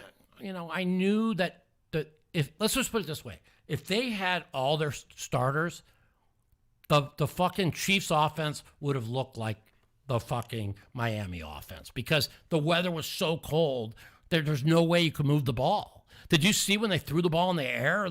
The wind would blow it out of bounds. You know what I'm saying? It was just. I didn't watch the game, man. I quit betting on sports about 5 years ago. Yeah, I quit. I quit in 2016. I bet my pick of the week and one other pick usually, and I bet like 1,000 or 2, which like people in the poker world ask me, like, how do I fucking bet 1,000 or 2,000 a game and enjoy it? And the answer is real easy. Lose 6.7 million betting sports and go broke, and you figure it out. Like I can bet 1,000 a game for the rest of my life and never worry about anything. I can bet 2,000, right? But I can never go down. The thing I learned, like, I'll give you this is how I know I've grown up, right? The fucking Vegas Golden Knights in Game 5 in the championship, like Florida was done. They had no chance of winning that game, right? And they made them 2-1 favorites. And I told everybody at the World Series, I go, and every poker player that bet at least 100,000 to win 100,000 on the game, right? I know fucking like 10 people that bet over $1 million on the game. And I was going to bet 200,000 and win 100. And you know what I told myself? What if I win?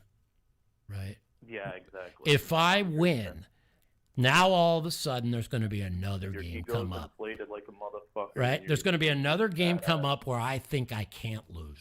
Right? Yeah, you're going to put and I'm going to bet 100,000 on that. And I'm going to lose. And then what am I going to do? I'm going to panic. I'm going to chase it. I'm going to tilt. And that's how they always beat me. But they can't beat me. I'm actually a very sharp person in sports. It's like poker players that tilt, right? There's zero poker players in the world that tilt that can survive in poker. If you tilt, you can't win in poker, right? Well, it's the same thing in sports. And I cannot help myself from tilting. So I'll give you an idea, all right? Like how I almost tilted this last week. So I had Seattle over 8.5 for the season total, right?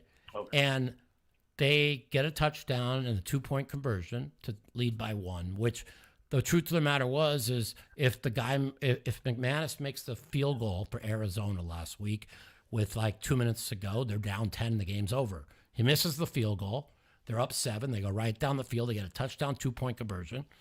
And now fucking Kyler Murray, who, I mean, he's played great since he come back from injury, brings them right down the field, and they miss a 41-yard field goal, right? And I was so tilted that I was going to lose that game, right? That and plus I lost my pick of the week, and I actually had a losing week last week. So, I tell the guy I bet with, I go, I'm tilting, I want 5,000 on the Bills, right? And he says, no, you cannot not have 5,000 on the Bills. You can only have 3. I go, no, this is the one time I'm tilting, right? Did you establish like a max bet with him? But my guy is a really good friend of mine. And he says, I don't care. I don't care what happens, Mike. You could only have 3. You know what I told him after the game? Thank you for not letting me tilt. Because, see, I know myself, okay?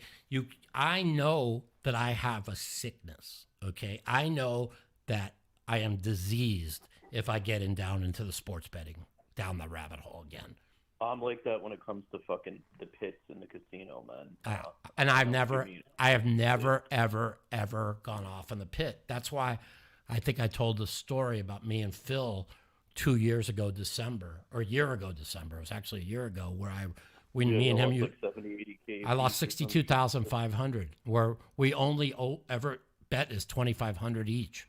And I couldn't, and I was like, Phil, we can't go deeper, dude. I'm like, you're supposed to watch after me, And, oh, no, we're going to do it. We're going to get, and like, Phil will tell you it's one of his biggest mistakes he's ever made. Like, he lost like twice as much as me, and it bothers him. Phil hates to lose, but that was a lesson learned, right? So I lost that 62.5, then I lost another, then right after that, it took me right into a 130,000 losing streak in poker, because when you do the wrong things, negativity breeds negativity, positivity brings positivity.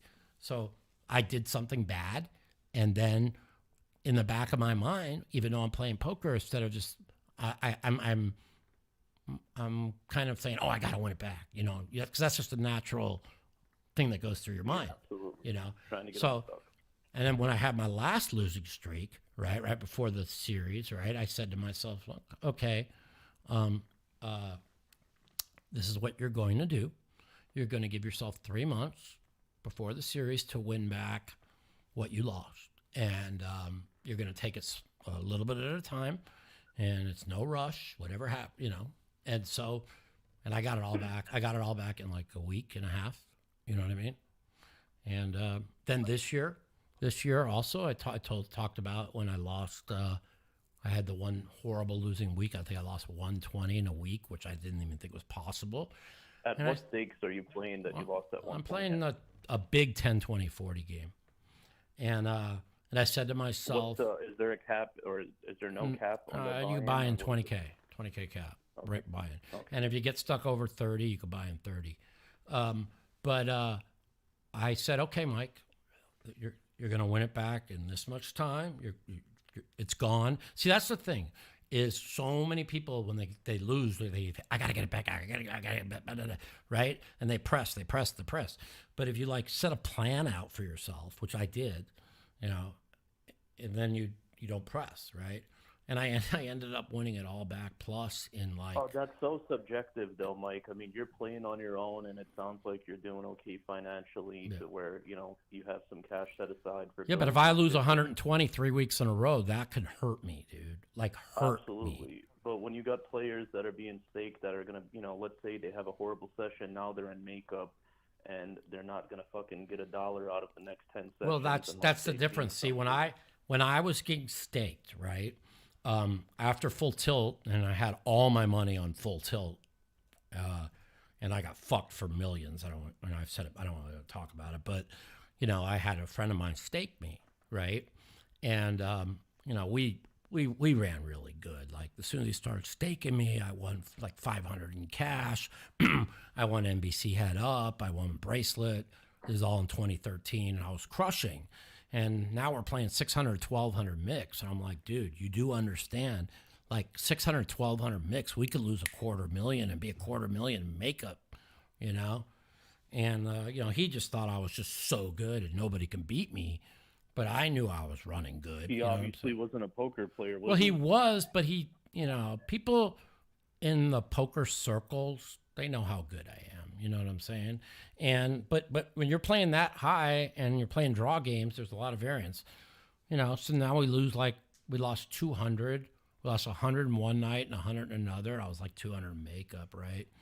And like I don't really want to talk about it, but like he ends up all the money that I made for him.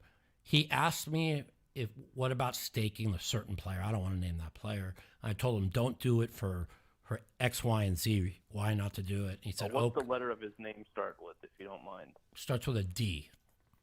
Okay. And so I find out he loses $2.6 million, him and his partner staking this guy.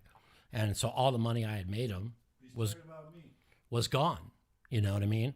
And so... Does his last name start with a B? Yes. Okay, all right, go ahead. Okay, so... So now he's like, well, I don't have any cash. I can't stake you no more. Which, I'm like, dude, I don't want a guy in makeup. Like we always had a deal in makeup. When I'm in makeup, he gives me $10,000 a month to pay my bills. Okay, right. And then that goes on to the makeup figure, right? So as long as you have somebody that knows you're going to win, it's easy to play in makeup. And I've been $1 million in makeup before and gotten out. You know what I mean? Back in 2007, I think it was.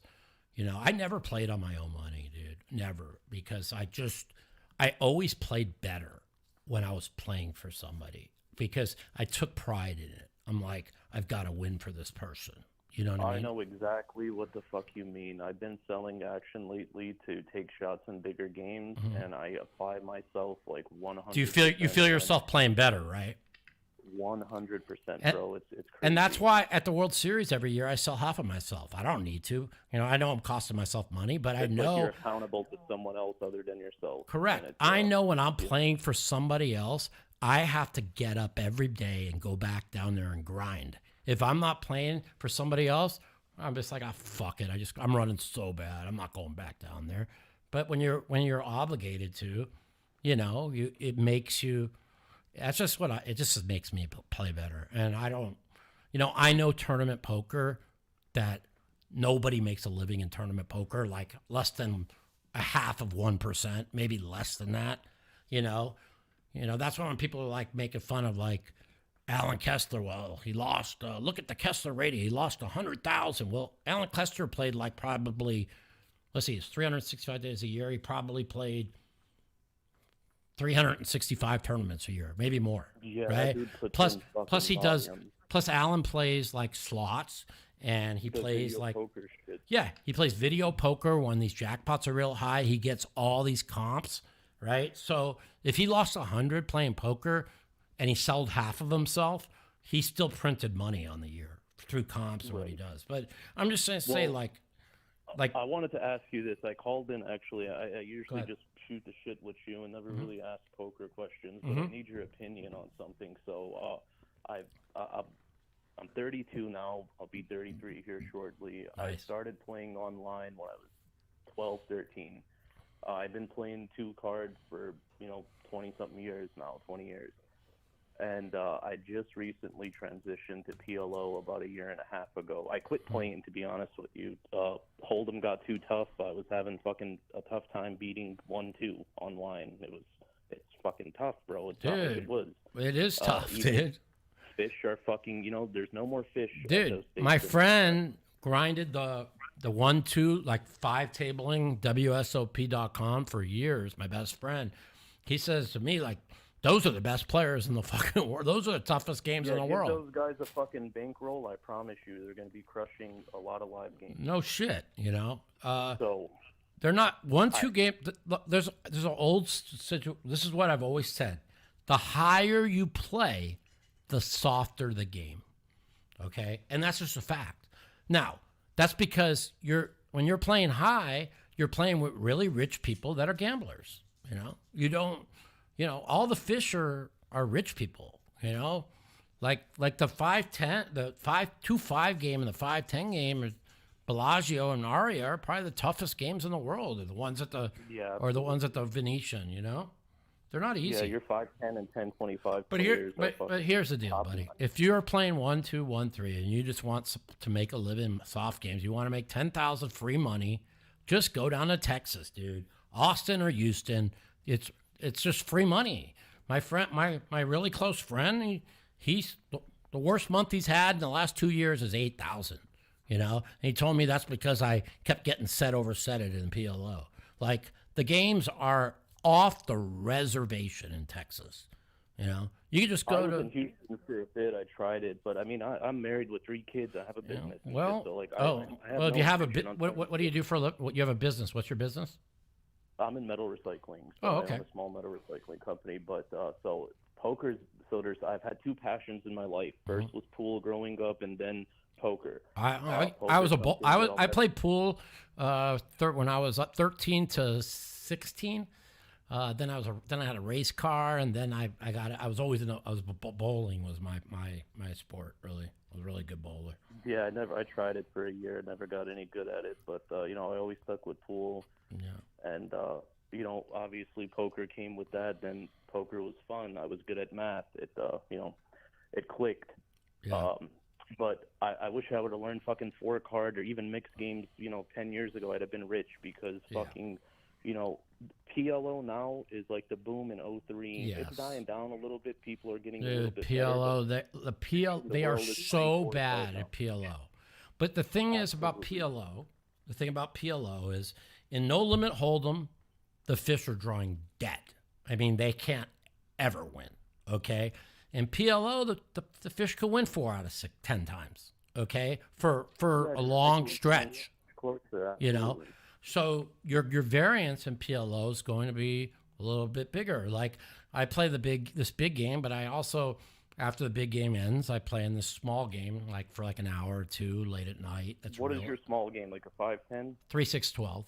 Yeah, it's a half. Well, I love the 3 blind game because like we play in a 1, 2, 4 with $1.20 ante, and it forces actions. You don't see walks and stuff like that. It creates a different dynamic than a 2 blind game. And the 3-6-12 is like it's half and hold'em, half PLO, and the PLO. I mean, they're just so bad, But that's probably a cool dynamic too. I would imagine people are stacking off wider when it comes to the 2-card game. Well, it's actually the hold'em play is pretty small because people just want to get to the PLO. Like, PLO, I mean, you just open for pot 60 and PLO, and it's like 5 callers every, So that's it's a pretty big game. Like, I mean, there's people that win or lose 25, 30,000 a night in a 3-6-12 game.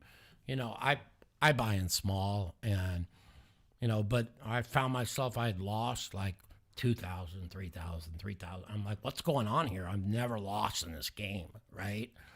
And the other day, after I won 21 in the big game, I jumped in the small game, and then I'm down like 7,800. I'm like, you got to be kidding, and I told myself, I'm not losing tonight. I played till like 7 a.m.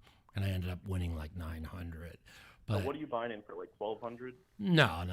I usually buy. If the game's real good, I'll buy in for 5 or 6. But 6 is a max you can buy in. But I usually buy in for 3 because I don't really want to hurt the game. I know the game's kind of soft. But they like playing with me because they know who I am and shit. But I got kind of cool. Listen to this hand that I lost that I got stuck that day. So guy raises under the gun. I 3-bet him with ace, queen of hearts. Not under the gun, in middle position. I 3-bet him on the button with ace, queen of hearts. And he's a pretty tight player, right? So he called my bet. And I think he's got a pair. I thought there's a good chance he has a pair, Now the flop come 9-9-6 with 2 hearts. So it's 300 in the pot. So he opened for 60. I 3-bet him to 300. I always like 5x 3-bet, in these games because they always call. He called to come 6-9-9 with 2 hearts. I had ace, queen of hearts. I'm sorry. I 3-bet him to 180. But I'm sorry. So there's 360 in the pot. Right. So now I bet $101 in a 360 on a 9-9-6 2-heart board, and he check raises me to 500. That was very weird. What's the effective stack there? How deep is he? He's got me covered. I'm 3,000, or I'm sorry, I'm 4,800 started the hand, right? Okay. So he check raises me to 500, and he's a tight player, and at this time I'm thinking to myself, well, maybe he has 9-10 suited. Maybe because he knows I'm a kind of type player, maybe he slow played, aces or kings against me because... Yeah, that bet looks weird on your part also, too. Right, super small, right? And now I call the check raise 400 more, right? So now he thinks I have an overpair for sure, right? So now the turn card comes a 5 of hearts to give me the nut flush. And now he bets 500 into 1360 because check raised me 500, so there's 1,000. Yeah, so he bets 500 in a 1360, and I call. And now the river card comes an offsuit deuce, and he jams on me. So there's 500. That's so fucking polarized. It's nuts or air. So he's got one hand. He's got pocket sixes, yeah. Or I have the best hand, okay? Because I don't have flushes here, right? I have overpairs, it looks like he could easily have like king jack of hearts. You know what I'm saying? Because he could have a 7-8 of hearts possibly also, but it's unlikely. Yeah. And so it's so what do we have in the pot? We have 500, 1,000. I have 1,100 in the pot. So there's 2,200 in the pot, and he overbets 3,600, and I say, no, I can't muck it because I only lose to sixes full. He's never check raising me 500 with. He's never check raising me 500 with pocket nines on the flop with quads. No, obviously, right? He has sixes full, or I have the best hand. There's no combo of nines that he has. He doesn't have 9-6. He doesn't have 9-5. He doesn't have. Obviously, right. So I lose only to sixes full. I called. He showed me sixes full. Yeah, there's not much you could do but there. I think he played it great. I give him credit for it. He got max value. The fact that he check raised such a tiny bet to 500 on the flop was pretty smart. If he check calls on that flop and now check raises the turn when I make the nut flush, I think I can get away. I think I put him on pocket sixes right there. But I give him credit. See, that's why I tell people all the time, don't slow play your fucking big hands, right, on wet boards. Because, there was this one time where I 3-bet this guy, with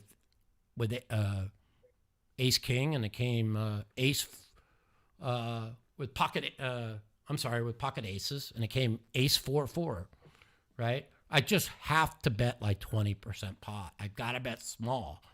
And this fucking irked me so bad that I checked it back. And now he bets the river or bets the turn. And now I just call and he bets the river and I raise and I won like 1,300. Where if I just bet the flop and he check raises me and I call, he thinks I have ace king and and I stack him. You know what I'm saying? Or if he check raises me, I know he's got a 4. I just jam it on the flop with aces full because he thinks I have ace king. So no, that makes you have to bet something on the flop, And I love people when certain players are only play big hands or they're playing super tight, right? You just polarize when he check raises that 100 and a 360 bet to 500 on that flop.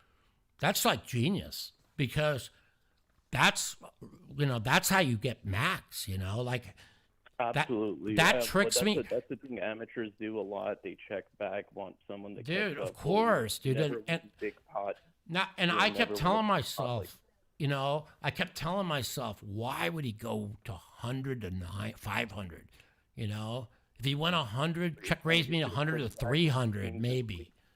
But the 100 to 500, he stacked me for it, And I said to myself, he's a tight player. There's a good chance he has pocket sixes here, It's just one of those things. Well played, nice hand, sir. Move on. There's not much you could do in that spot. I was, playing the other day, and a friend of mine got stacked for what did he lose in this pot?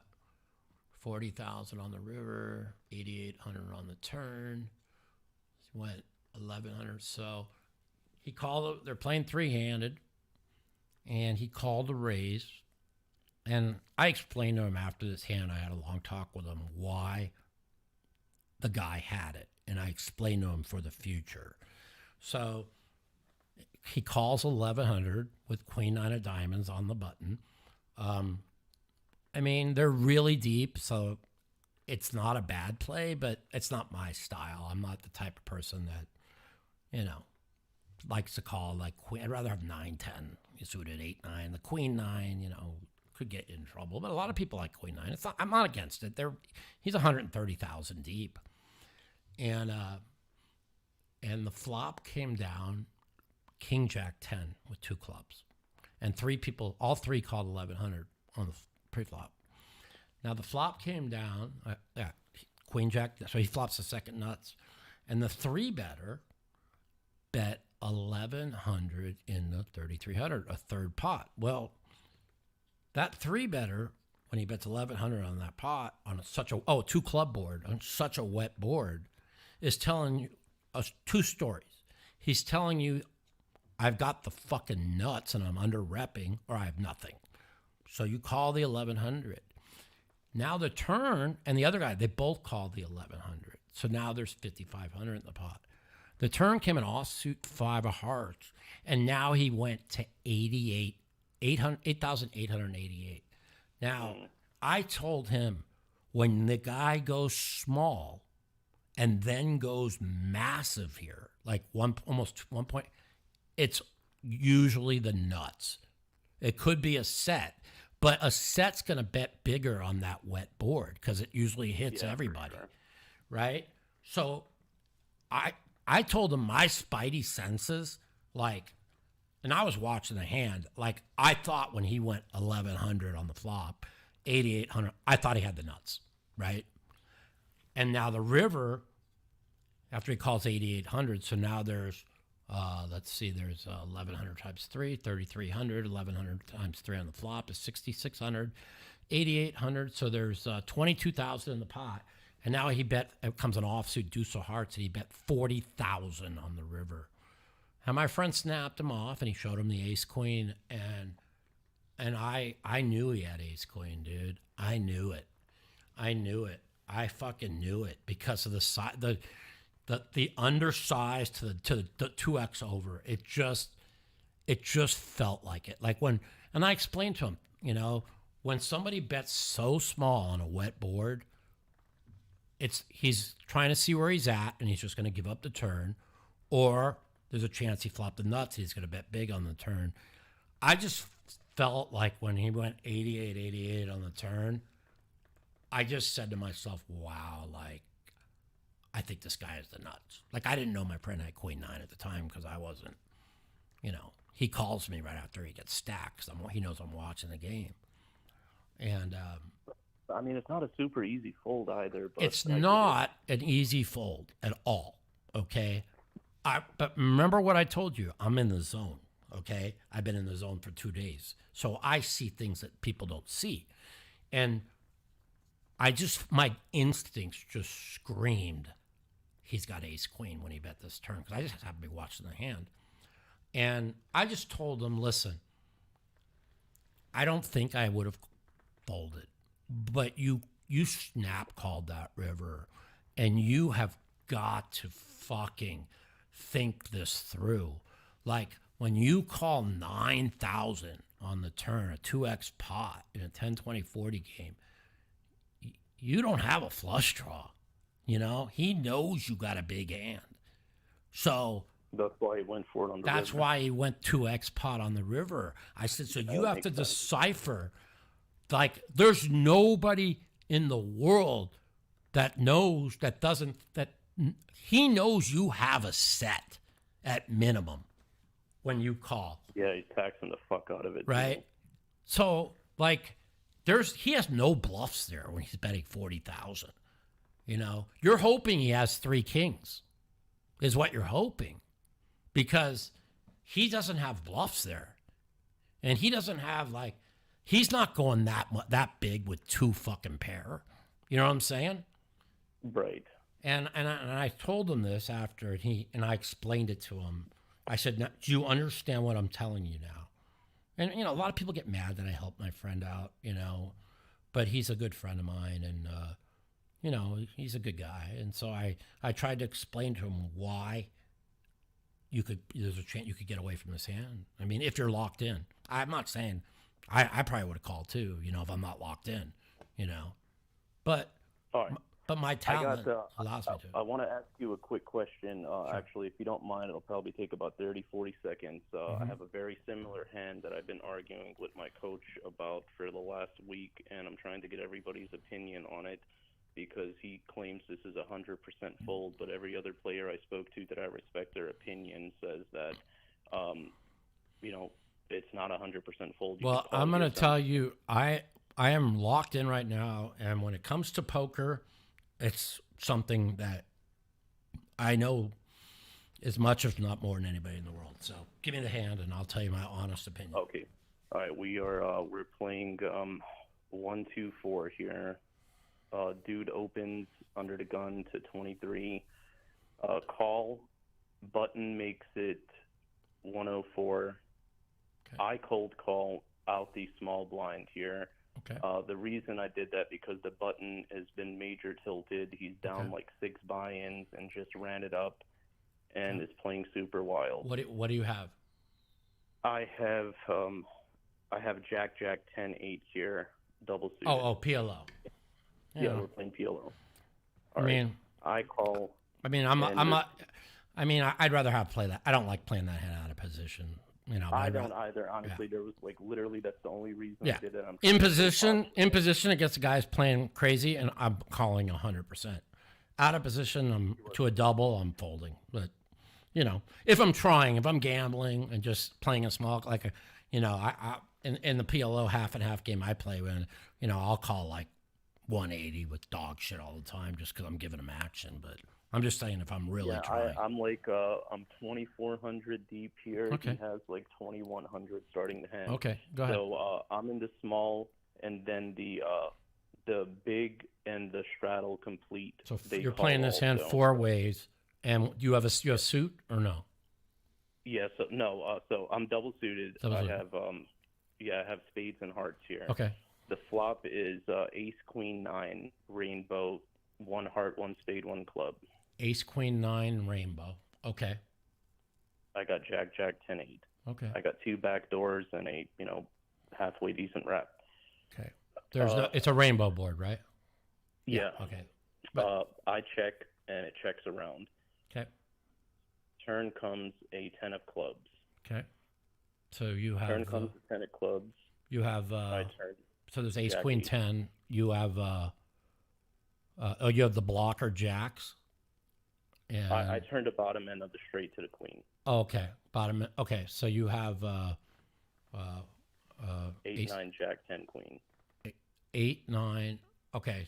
Jack. Okay. The 8 9. Okay. Got you. Yeah, but I have Jack, so I'm. So you got the blocker. Yeah. Okay. So Yeah, King Jack is the nuts, correct?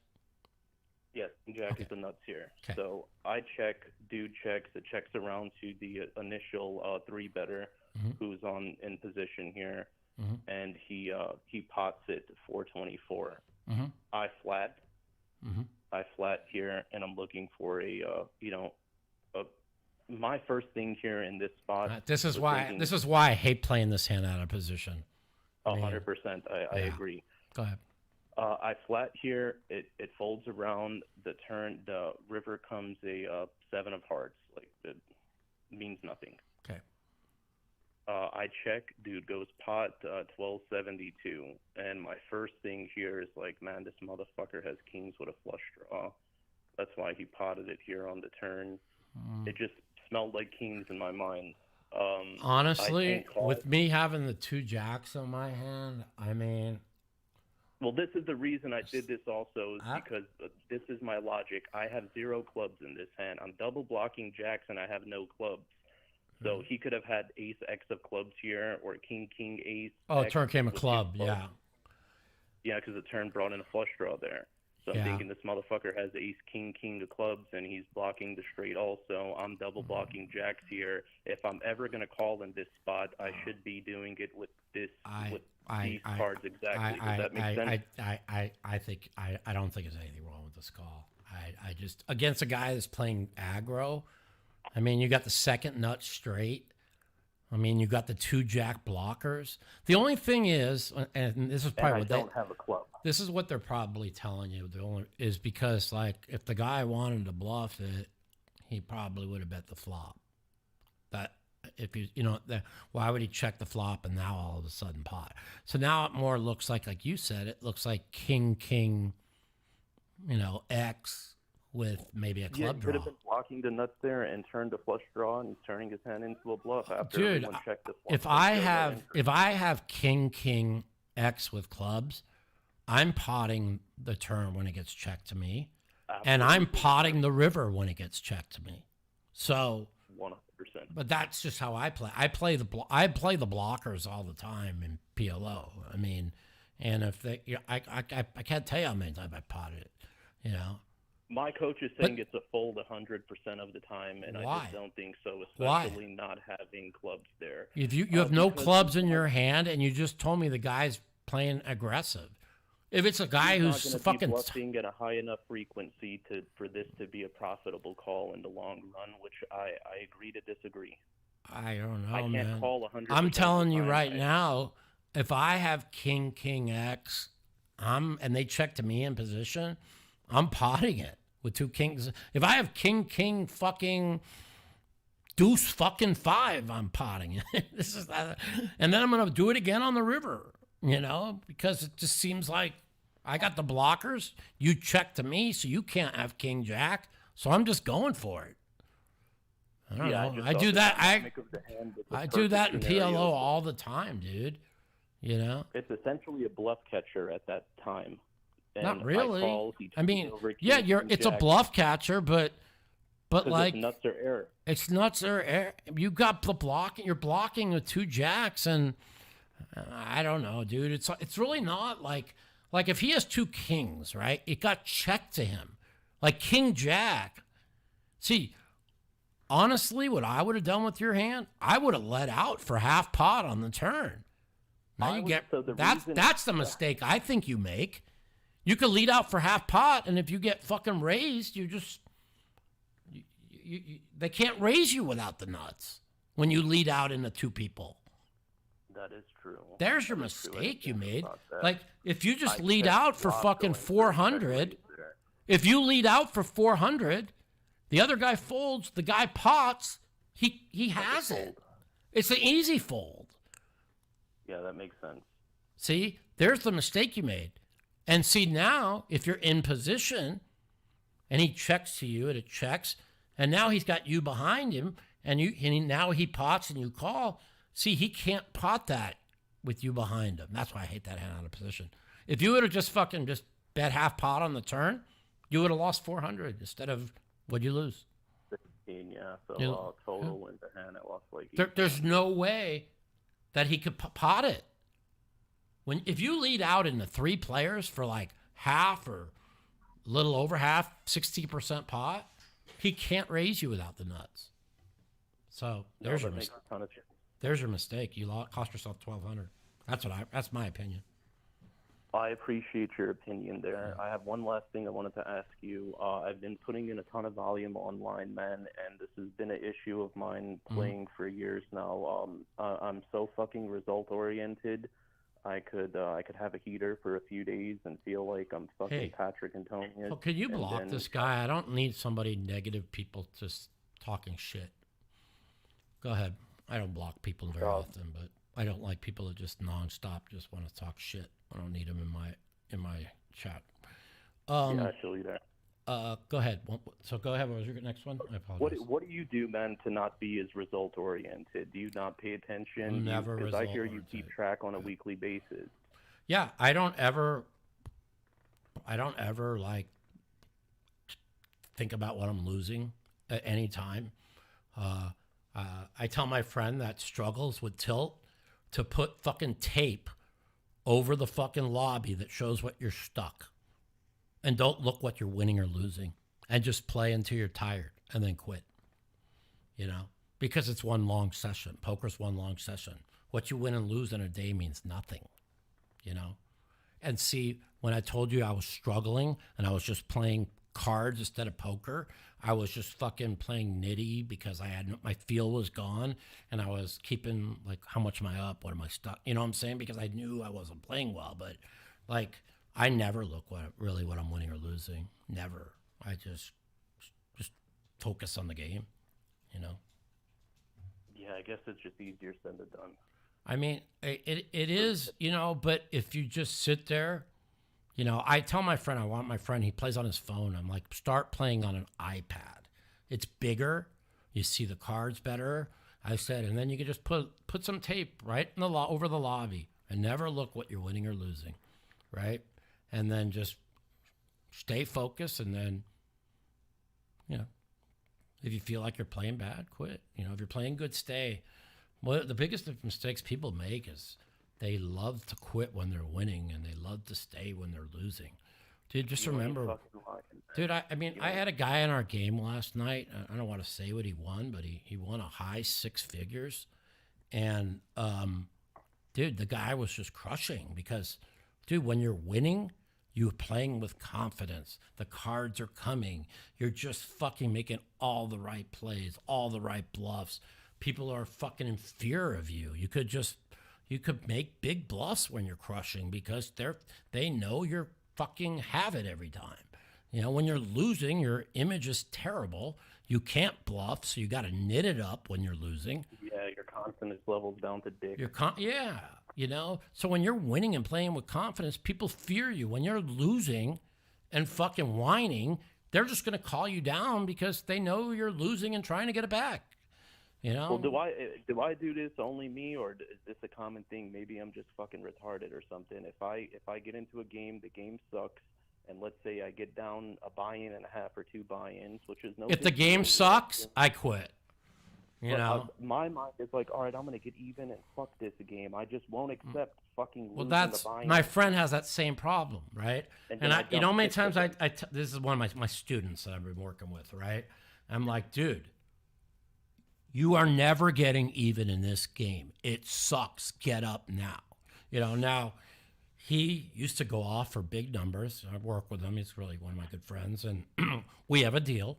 If I tell him he has to get up, he has to get up or he owes me $10,000. That's it. Now, he almost owed me $10,000 yesterday when I told him, get up. He goes, no, I want to know one more buy-in. No. I go, dude, we have a deal. You don't lose more than $35,000. Get up. No, Michael, come on. And then I thought, okay, I'll let you go one more buy-in. I said, but if I don't like the way you're playing, you're done, right? And I'm watching him play. I watch him play another hand bad, right? Really bad. And I just call him on the phone like, dude, I can't let you keep playing. You're just playing bad. No, Mike, I promise I won't play bad again. He ends up getting even, you know, and I'm proud of him for that. But he played a lot better. Like, he's getting better at playing better stuck. You know what I'm saying? Like, he ended up coming back from 50,000 loser. And I told him this morning, like, it's unacceptable. You cannot get 50,000 loser because you're not strong enough. 40 games? What's that? Yeah. This is in your 10-20-40 Yeah, game? but it's a big 10-20-40. Okay. It's a big 10-20-40 game. It plays like it plays over 50, 100. You know, it plays close to 1 and 2 probably. You know, especially when the stacks get deep. You know, but it's like, you know, the thing is like, and I say this to people all the time, is you can't lose more than you can win in a night. If you're losing 50, you know, your average win in the game is 15, 20,000. You know, now you have to win 3 sessions. You know, yeah, you could run big, you could run great, win 50 or 60 in a night, but your average win's like 15 or 20. You know what I mean? And so you just can't be losing 50 balls. You know, it's just. I've lost a 50 ball once, and I lost a 75 ball once. That was the week that I lost the 120. You know, but normally I never lose over 35. You know, I just know that you just don't want to lose more than you could win in a night. You know, or if you limit your losses, you know, but listen, if you're mentally strong like I am in poker, you could get stuck. And the game's great. I don't care. I could get stuck 75,000 because I know I'm going to keep playing at a high level, you know. But I've got something like my friend who I'm working with, my student, I call him. He's kind of mentally weak, and if you're mentally weak, he's not good at playing from that far behind. So you can't lose more than like 2 buy-ins, like 30,000, you know. And he hasn't. That's where self-control comes in big time. Dude, it's everything, dude. Money management and games is everything. Now, game selection is important too, but like whether this game, you know, there's lots of times our game's not good, and I play for 4 or 5 hours. I don't care. You know, last night I didn't even play, and the game was off the charts. You know, but it's like it's if you're not in a private game and you're going to, you know, casinos or whatever you're doing or playing online, game selecting is very important when they're raking. That's fucking number one online, man. And I kind of mind fuck myself sometimes playing in a bad game because you can't play in a raked game that's bad. Okay, Like I get 60% rake back in the club that I'm in, so I'm like, okay, well, I need to put in volume. Even if I have a break. What are they? You get 60% rake back of what? What are they raking a hand? $8? Two big blinds max. Yeah, $8, right? Yeah. Or $4. I mean, That's like my room, that I had, it's like, I still have the room, but it's not really doing well right now. I mean, I never took more than $3, no matter how good the games were. It's just I always wanted to keep it where I didn't really make any money, and whatever I made, I gave back to the bad players, because you always did good free rolls and shit, man. Yeah. Like I signed up, I won that tournament and had the 10% of you, or was it 1% of you in the main event? I forgot. 1%. Yeah, I mean that really, that was the last time I really kind of got down, because I gave out 20% of myself in the main. Right? That's big, dude. That's a big. Yeah, no shit. For a tournament that has 26 people. So I figured I would get, I don't know, like 150 people. Well, I ended up only getting 26. I only get, and all those people that used to play in the club, I have a pretty big, database. I was shocked. I'm giving out, deposit $200, $100 tournament, and you get $250 for $200, and you go win 20. No one else is doing shit like that. So I didn't limit anybody. I could have brought people that are big time players, like great players, could have sat. And I was really down. I'm just like, I'm not just gonna keep giving away. It's not helping because I'm not doing the room to make money. I'm doing the room because there's 2 or 3 people that live in the middle of the country that have no place to play, and they like playing in my room, and it's like, listen, I might get the room going again. I don't know. It's like it became kind of a pain in the ass with, like, I got screwed over by PayPal. They stole. They're a motherfucker, boy. They're thieves, dude. They're thieves. They steal whatever money they want, and they say fuck you. If they see lots of transactions and they think you're doing something nefarious with no proof, or you don't have any, they don't give you any due process, they just steal your money and say fuck you. Fucking bro, but everyone's doing it now. My Apple Pay got shut down. My Cash App got shut down for fucking illegal gambling. Dude, they're criminals, dude. They're criminals. They're fucking criminals, dude. Well, it was a pleasure talking to you. Thanks for. You got it, my man. Have a great weekend. I appreciate it, brother. Good luck. Yeah, take care. Bye. All right, man. Well, so we had some good call-ins. Good night. One more? Okay, we've been doing this for 2.5 hours. Wow, time flies when you're having fun. We'll see if he answers. It's been a while. Yeah, I want to go play some poker. Our game's pretty good, I think.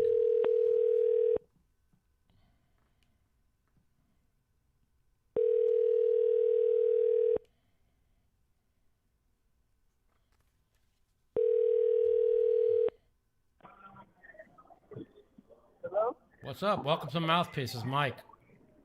Hello? Welcome to the Mouthpiece. This is Mike. Who's up? Who's this? Hello? Can you hear me? Nah, I can't hear you, bro. Okay, I'm outside now. I'm outside. All right, what's going on? What's up, Mike? How are you doing, bro? I got like 3 things to talk to you about. How's it going tonight, though, first of all? It's going good. How about yourself? It's going great, bro. All right. So, first things first, I got to ask you, do you remember the 2006 cards, the inaugural edition cards that you did with Razor Poker? Yes, I do. Okay. I got that set for Christmas. Wow. Do you need any? No. What you mean? Oh, do I need any? You mean like, do yes. I have? I can send you some that I have of you. Do you have the one with me? Do you have the one with me and Phil? I think I do, and I think I have the one with you and Greg Raymer. Yeah, if you have the one with me and Phil, I would be interested because I had it. Okay. I had it. Okay. And I fucking lost it. And okay. It's the Tournament of Champions card. I don't know if you have it. Okay. That would be okay. the other one. Yeah, I'll check. But I was just trying to get my Mike the Mouth one signed by you. Sure. Because you're my favorite player. Yeah. So can you? I'm the one that always. I always tweet you. I always DM you on Twitter. That nigga Nelson. Okay. Send email to was it Mouth Poker? Mouthpiece Podcast at yahoo.com. At Gmail. Okay. Mouthpiece Podcast at gmail.com. And and I'll tell you where to send it to, and I'll and send. And I got some of Phil too. Okay. If he's listening. Yeah, send a return envelope and stamp on it, and I'll sign it. And can I add a letter like that Sure. you'll reply to? Absolutely. Okay. Sure. Okay, you're definitely my favorite player, so I'm like trying to send. I appreciate it. What's your name? Okay. Nelson. Nelson. Well, thanks for calling, man. I appreciate it. Oh, no problem. I've called in plenty of times, and you responded to my DMs like a few times on Twitter. Awesome, man. Awesome. Okay, but other than that, it was sports related. NFL talk. Who's winning the Super Bowl? NBA talk. Who's winning the chip? And what do the Suns need? I'm out here feeling. Here you what go. do the Suns need? I'm going to answer that right now. I truly believe now. I just need Baltimore or Buffalo to get to the Super Bowl. Then I could lay off. I believe the San Francisco 49ers are winning the Super Bowl. I believe that. Ooh, okay. Okay. Now, as far as winning the chip, I just made I just took 10-1 for 5,000 on the LA Clippers 3 days ago. Ooh. They are winning a lot of games. They got Zubac. They are. Zubac is playing great in center. He's getting 15 rebounds, and 15 and 15 to every game. Harden's playing at an MVP level. I agree. George and Leonard look like MVPs. I still think they're a matchup nightmare. Yeah, Boston. They're a matchup nightmare. Boston is a lock in the East, and Denver's still the team to beat. So I think Denver, yes, I agree. They've gotten better. How have they gotten better after winning a championship? Well, they haven't gotten better. Their bench is a little thin, but they'll get that at the trade deadline. But Boston, Milwaukee, they traded for Dame, and when you traded for Dame, you give up the best perimeter defender in the NBA. Dude, they are missing him so bad. And now, and where is he? He's now somehow found a way to Boston, right? If they knew that they traded him to Portland, that they would give him to Boston, I don't think they ever trade. I don't think they needed to do anything. I think they just had a bad, 7 games of the season. I thought they were the best team last year. Milwaukee can't win it unless they pick up a perimeter defender. So what Milwaukee's going to, this is what I think Milwaukee's going to do, or they should do. Okay. If the Bulls have been winning a lot of games lately, but if they start losing again and they fall to 10 games under 500, they're going to blow up that team. And the only chance the Bucks have, they've got to get Caruso, because he's a great defender. He's what the Lakers lost. They let Caruso go, and he in 2020 he was the best perimeter defender in the NBA, or one of the best. So Milwaukee's going to look for a perimeter defender. The Lakers are, I don't know what they're going to do. They need 3-point shooters. I mean, they got people they can find dead people that can shoot better than the Lakers. I mean, it's crazy. You got Davis. You got Davis playing at an MVP level, LeBron playing at an MVP level, and nobody could fucking defend. They have no perimeter defender. Well, that's because Rui Hachimura is out. Okay, and so they'll be better when he's back. Okay, and D'Angelo Russell can't defend anybody, and he can't shoot. Did you see their game tonight? They got crapped on. I just saw the final. They score 127 and give up 135. Now all of a sudden, now 2 games in a row, they scored 127 and they got beat. So all those other games, they were scoring like 105 and losing because they can't shoot. I don't know what they're going to do, but they're a disaster. Like, they're a disaster. I don't know what they're going to do. You know, I know Vincent. Listen, they signed Vincent. Okay, Vincent shot lights out for the Heat. He's been injured most of the year. But he came to the Lakers. Yeah, he can't. But even when he's been healthy, he can't shoot. And Prince can't shoot, and everybody they got can't shoot. And I don't know. They have no assets. All they have left is a 2029 first-round pick. That's it. Like, that's far off. And everybody wants AR-15 in the fucking trade. And I don't think they could give up fucking... They can't. They can't. He's fucking too good, dude. Yeah.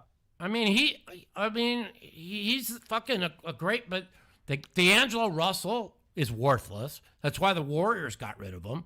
I mean, we knew he couldn't defend, but now he can't shoot? I don't get it. I don't know what they're going to do. You can't have 2 What do you think of Barrett to the Raptors? I thought that the fucking... I thought that it was a great trade for both teams, and what the Knicks look awesome since they got Anunoby. Oh, yeah, they do. I mean, I think the Knicks are the second best team in the East. I think the Knicks got a lot of unclogged shooting lanes and stuff. They got a fucking superstar point guard. You must have a superstar point guard to win. You ask what the Suns need? The Suns need a point guard. A point guard, right? Dude, they got 3 people that play the same position. Who do you think they need? I don't know. Why they would give up Chris Paul. I mean... My friend brought up Schroeder. Do you think Schroeder on the Suns would look good? Yeah, Schroeder. But would Toronto get rid of him? Yeah, Schroeder. That's what the Lakers are missing, right? He played great perimeter defense last year, and he was a good putback point guard. Like in the finals, he had a nice IQ. When they went through the playoffs, they went as far as Schroeder took them. When Schroeder played well, nobody beat him. Letting Schroeder go was big, you know? That was big. I don't know what they're going to do, you know? And Schroeder played at a fucking minimum last year because he played for Darvin Ham, who was his original coach, so he gave him a discount. But, I don't know, man. I think the Lakers, I was saying, God, the Lakers can't let Schroeder go. That motherfucker's a dog, man. He's good. Yeah. But if Toronto falls out of the playoff race, you know, he'll probably be available because he only signed, what, a 2-year deal? 1 year? I don't know. But that's what the Lakers lost. The Lakers lost their best perimeter defender, and they lost. The Lakers are a disaster, and I don't know what they're going to do. I really don't. And I'm a diehard Laker fan. And normally I blame Anthony Davis for being a pussy half the time. But he's been an MVP. He's been an MVP every fucking game. I don't know, man. The Suns need a point guard, and the Suns need fucking, you know, Nurkic is okay. I like him so far. He's okay, but do you think he's a lot? We won the trade, or do you think it's like maybe? I don't know, dude. I mean, I don't know, dude. I mean, You got 3 people to play the same position. You got Beal. Beal and Booker are both shooting guards, and Durant's a fucking shooting forward. And I mean, they got no point guard. You know, I think you're right. I think Schroeder to the Suns is what they need. You know, that would really help them. That makes a lot of sense. But they're going them. Here's this: the Warriors are blowing up their team. That's a fact. They are. Everyone but Curry. Okay, everyone but Curry. So, Chris Paul's out for 5 weeks. They are going to buy him out and release him because this is last year of his contract. I don't know. Do you send him back to the Suns? Is it possible? Yeah, that's iffy, right? You know, Clay is on the. I mean, what can the Lakers get for Clay? I mean, they would want the 20. Right. They would want the 29 first round pick, and they would want AR-15. Right? Mm-hmm. Does that really help the Lakers? You know, Clay No, looks like he's not at shooting all. better, but his defense. Aging Clay. His defense sucks. I mean, Draymond Green is done. Yeah. It's non-existent. Yeah, he was Klay Thompson before the injury was top 3 best on-ball defender in the NBA. Now he can't defend a beach ball. And Draymond Green can't shoot, and he can't defend. Draymond Green's falling off a cliff. So I don't know what the Lakers are going to do. I don't know what they're going to do. I don't know what the Suns are going to do either. Suns ain't winning anything. Yeah, the Suns need a point guard. The Suns need a big man, and the Suns need a point guard. We're like a playing team at best. Yeah, the Suns need a point guard, and they need a big man. Now they can find a big man. They need an enforcer. They need like a Stoudemire type enforcer. Right. You're not coming in the right. game. When the Lakers won the chip in 2020, who was their look? They were so big underneath. They had all big men. But Dwight Howard, McGee. Who was Dwight the guy? Howard. Dwight Howard, and who was the other guy that played on the Golden State Warriors? McGee played big. People don't realize how great McGee played in 2020. They were fucking. They got They had the best defense in the NBA. Like, they panicked in 2021 because Davis got injured. They blew up the team. I mean, that was so stupid, dude. Yeah, I don't know what they're going to do, man. I mean, as a diehard Laker fan, I don't know what they can do. I mean, do you think firing Darvin Ham is he the one to blame? I don't think he's the one to blame. I don't think he's the one to blame, but I think he's going to get the blame. Yeah, they have to blame someone. It sucks. They have to blame someone. If I'm the Lakers right now, this is what I do. I know this is going to sound insane. Mm-hmm. I trade Anthony Davis and I get a fucking haul bigger than anything I could get. Because what's your future? You got a 39-year-old and nobody, and you have no draft picks. Like if they trade, like, let's just say they trade Anthony Davis to the Suns for Andy Beal. I mean, not Andy Beal, that's a poker player. That's the banker. Bradley Beal, Nurkic, and 2 first-round picks. Okay. What is that? I mean, that with Booker, Davis, and Durant, that's a championship team, right? Right. The Lakers now have a 3-point threat that they need. They get a big man in Nurkic, right? And they get a future. They get a couple first-round picks in like 2024, 2025. You know what I'm saying? Well, also Grayson Allen might be tossed in there. And you could throw in Grayson Allen, yeah. So Grayson Allen, Nurkic, and Beal for Anthony Davis and 2 first-round picks, because Davis is worth all that. He's a fucking MVP caliber player right now. Yeah. And then the Suns at the buyout add some fucking perimeter players. You know, they add a fucking point guard. You know, like you just said, like Schroeder. You know, and maybe somebody else to play. But I think that's the Lakers' best chance to not fall into like what we did for 5 or 6 years. You know what I'm saying? Yeah.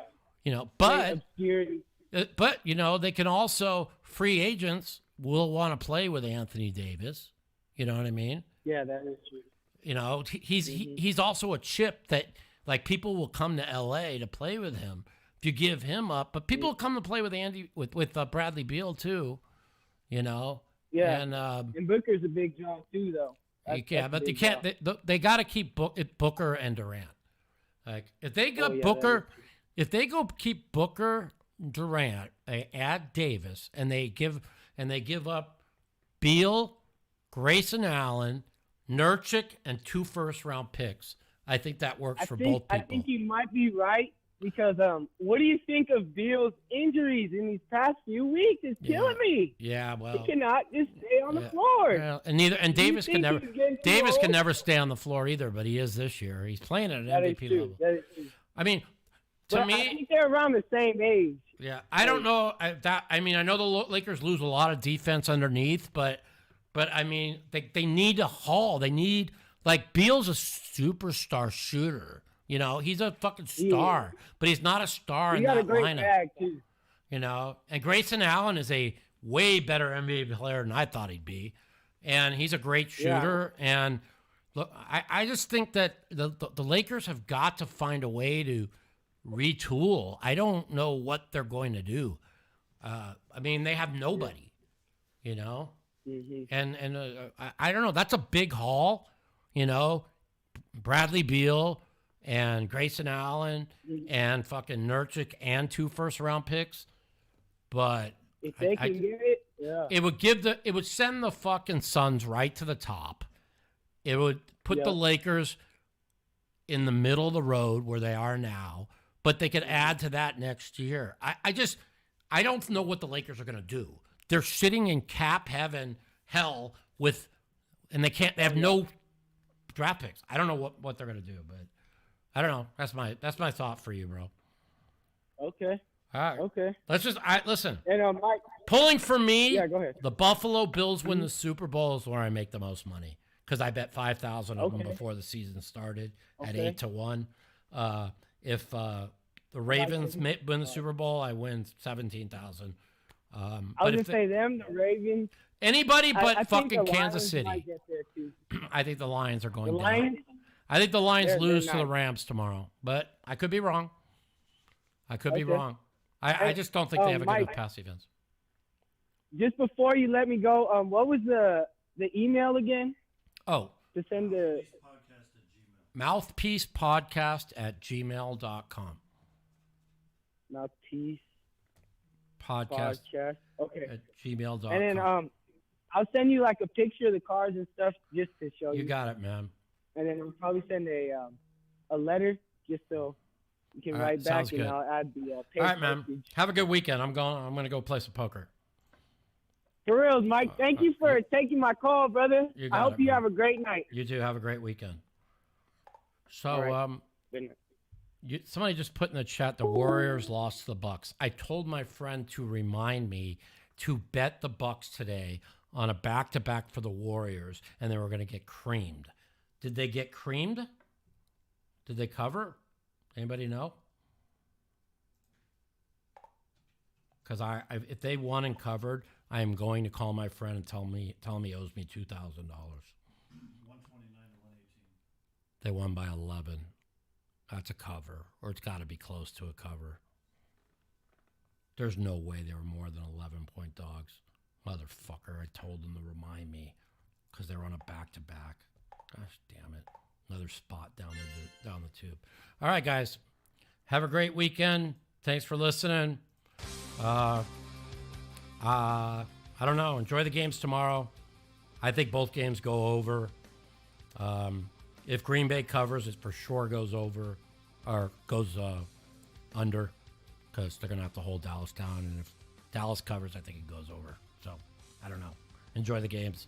And I'll see you next week on The Mouthpiece. Go Bills. The Mouthpiece.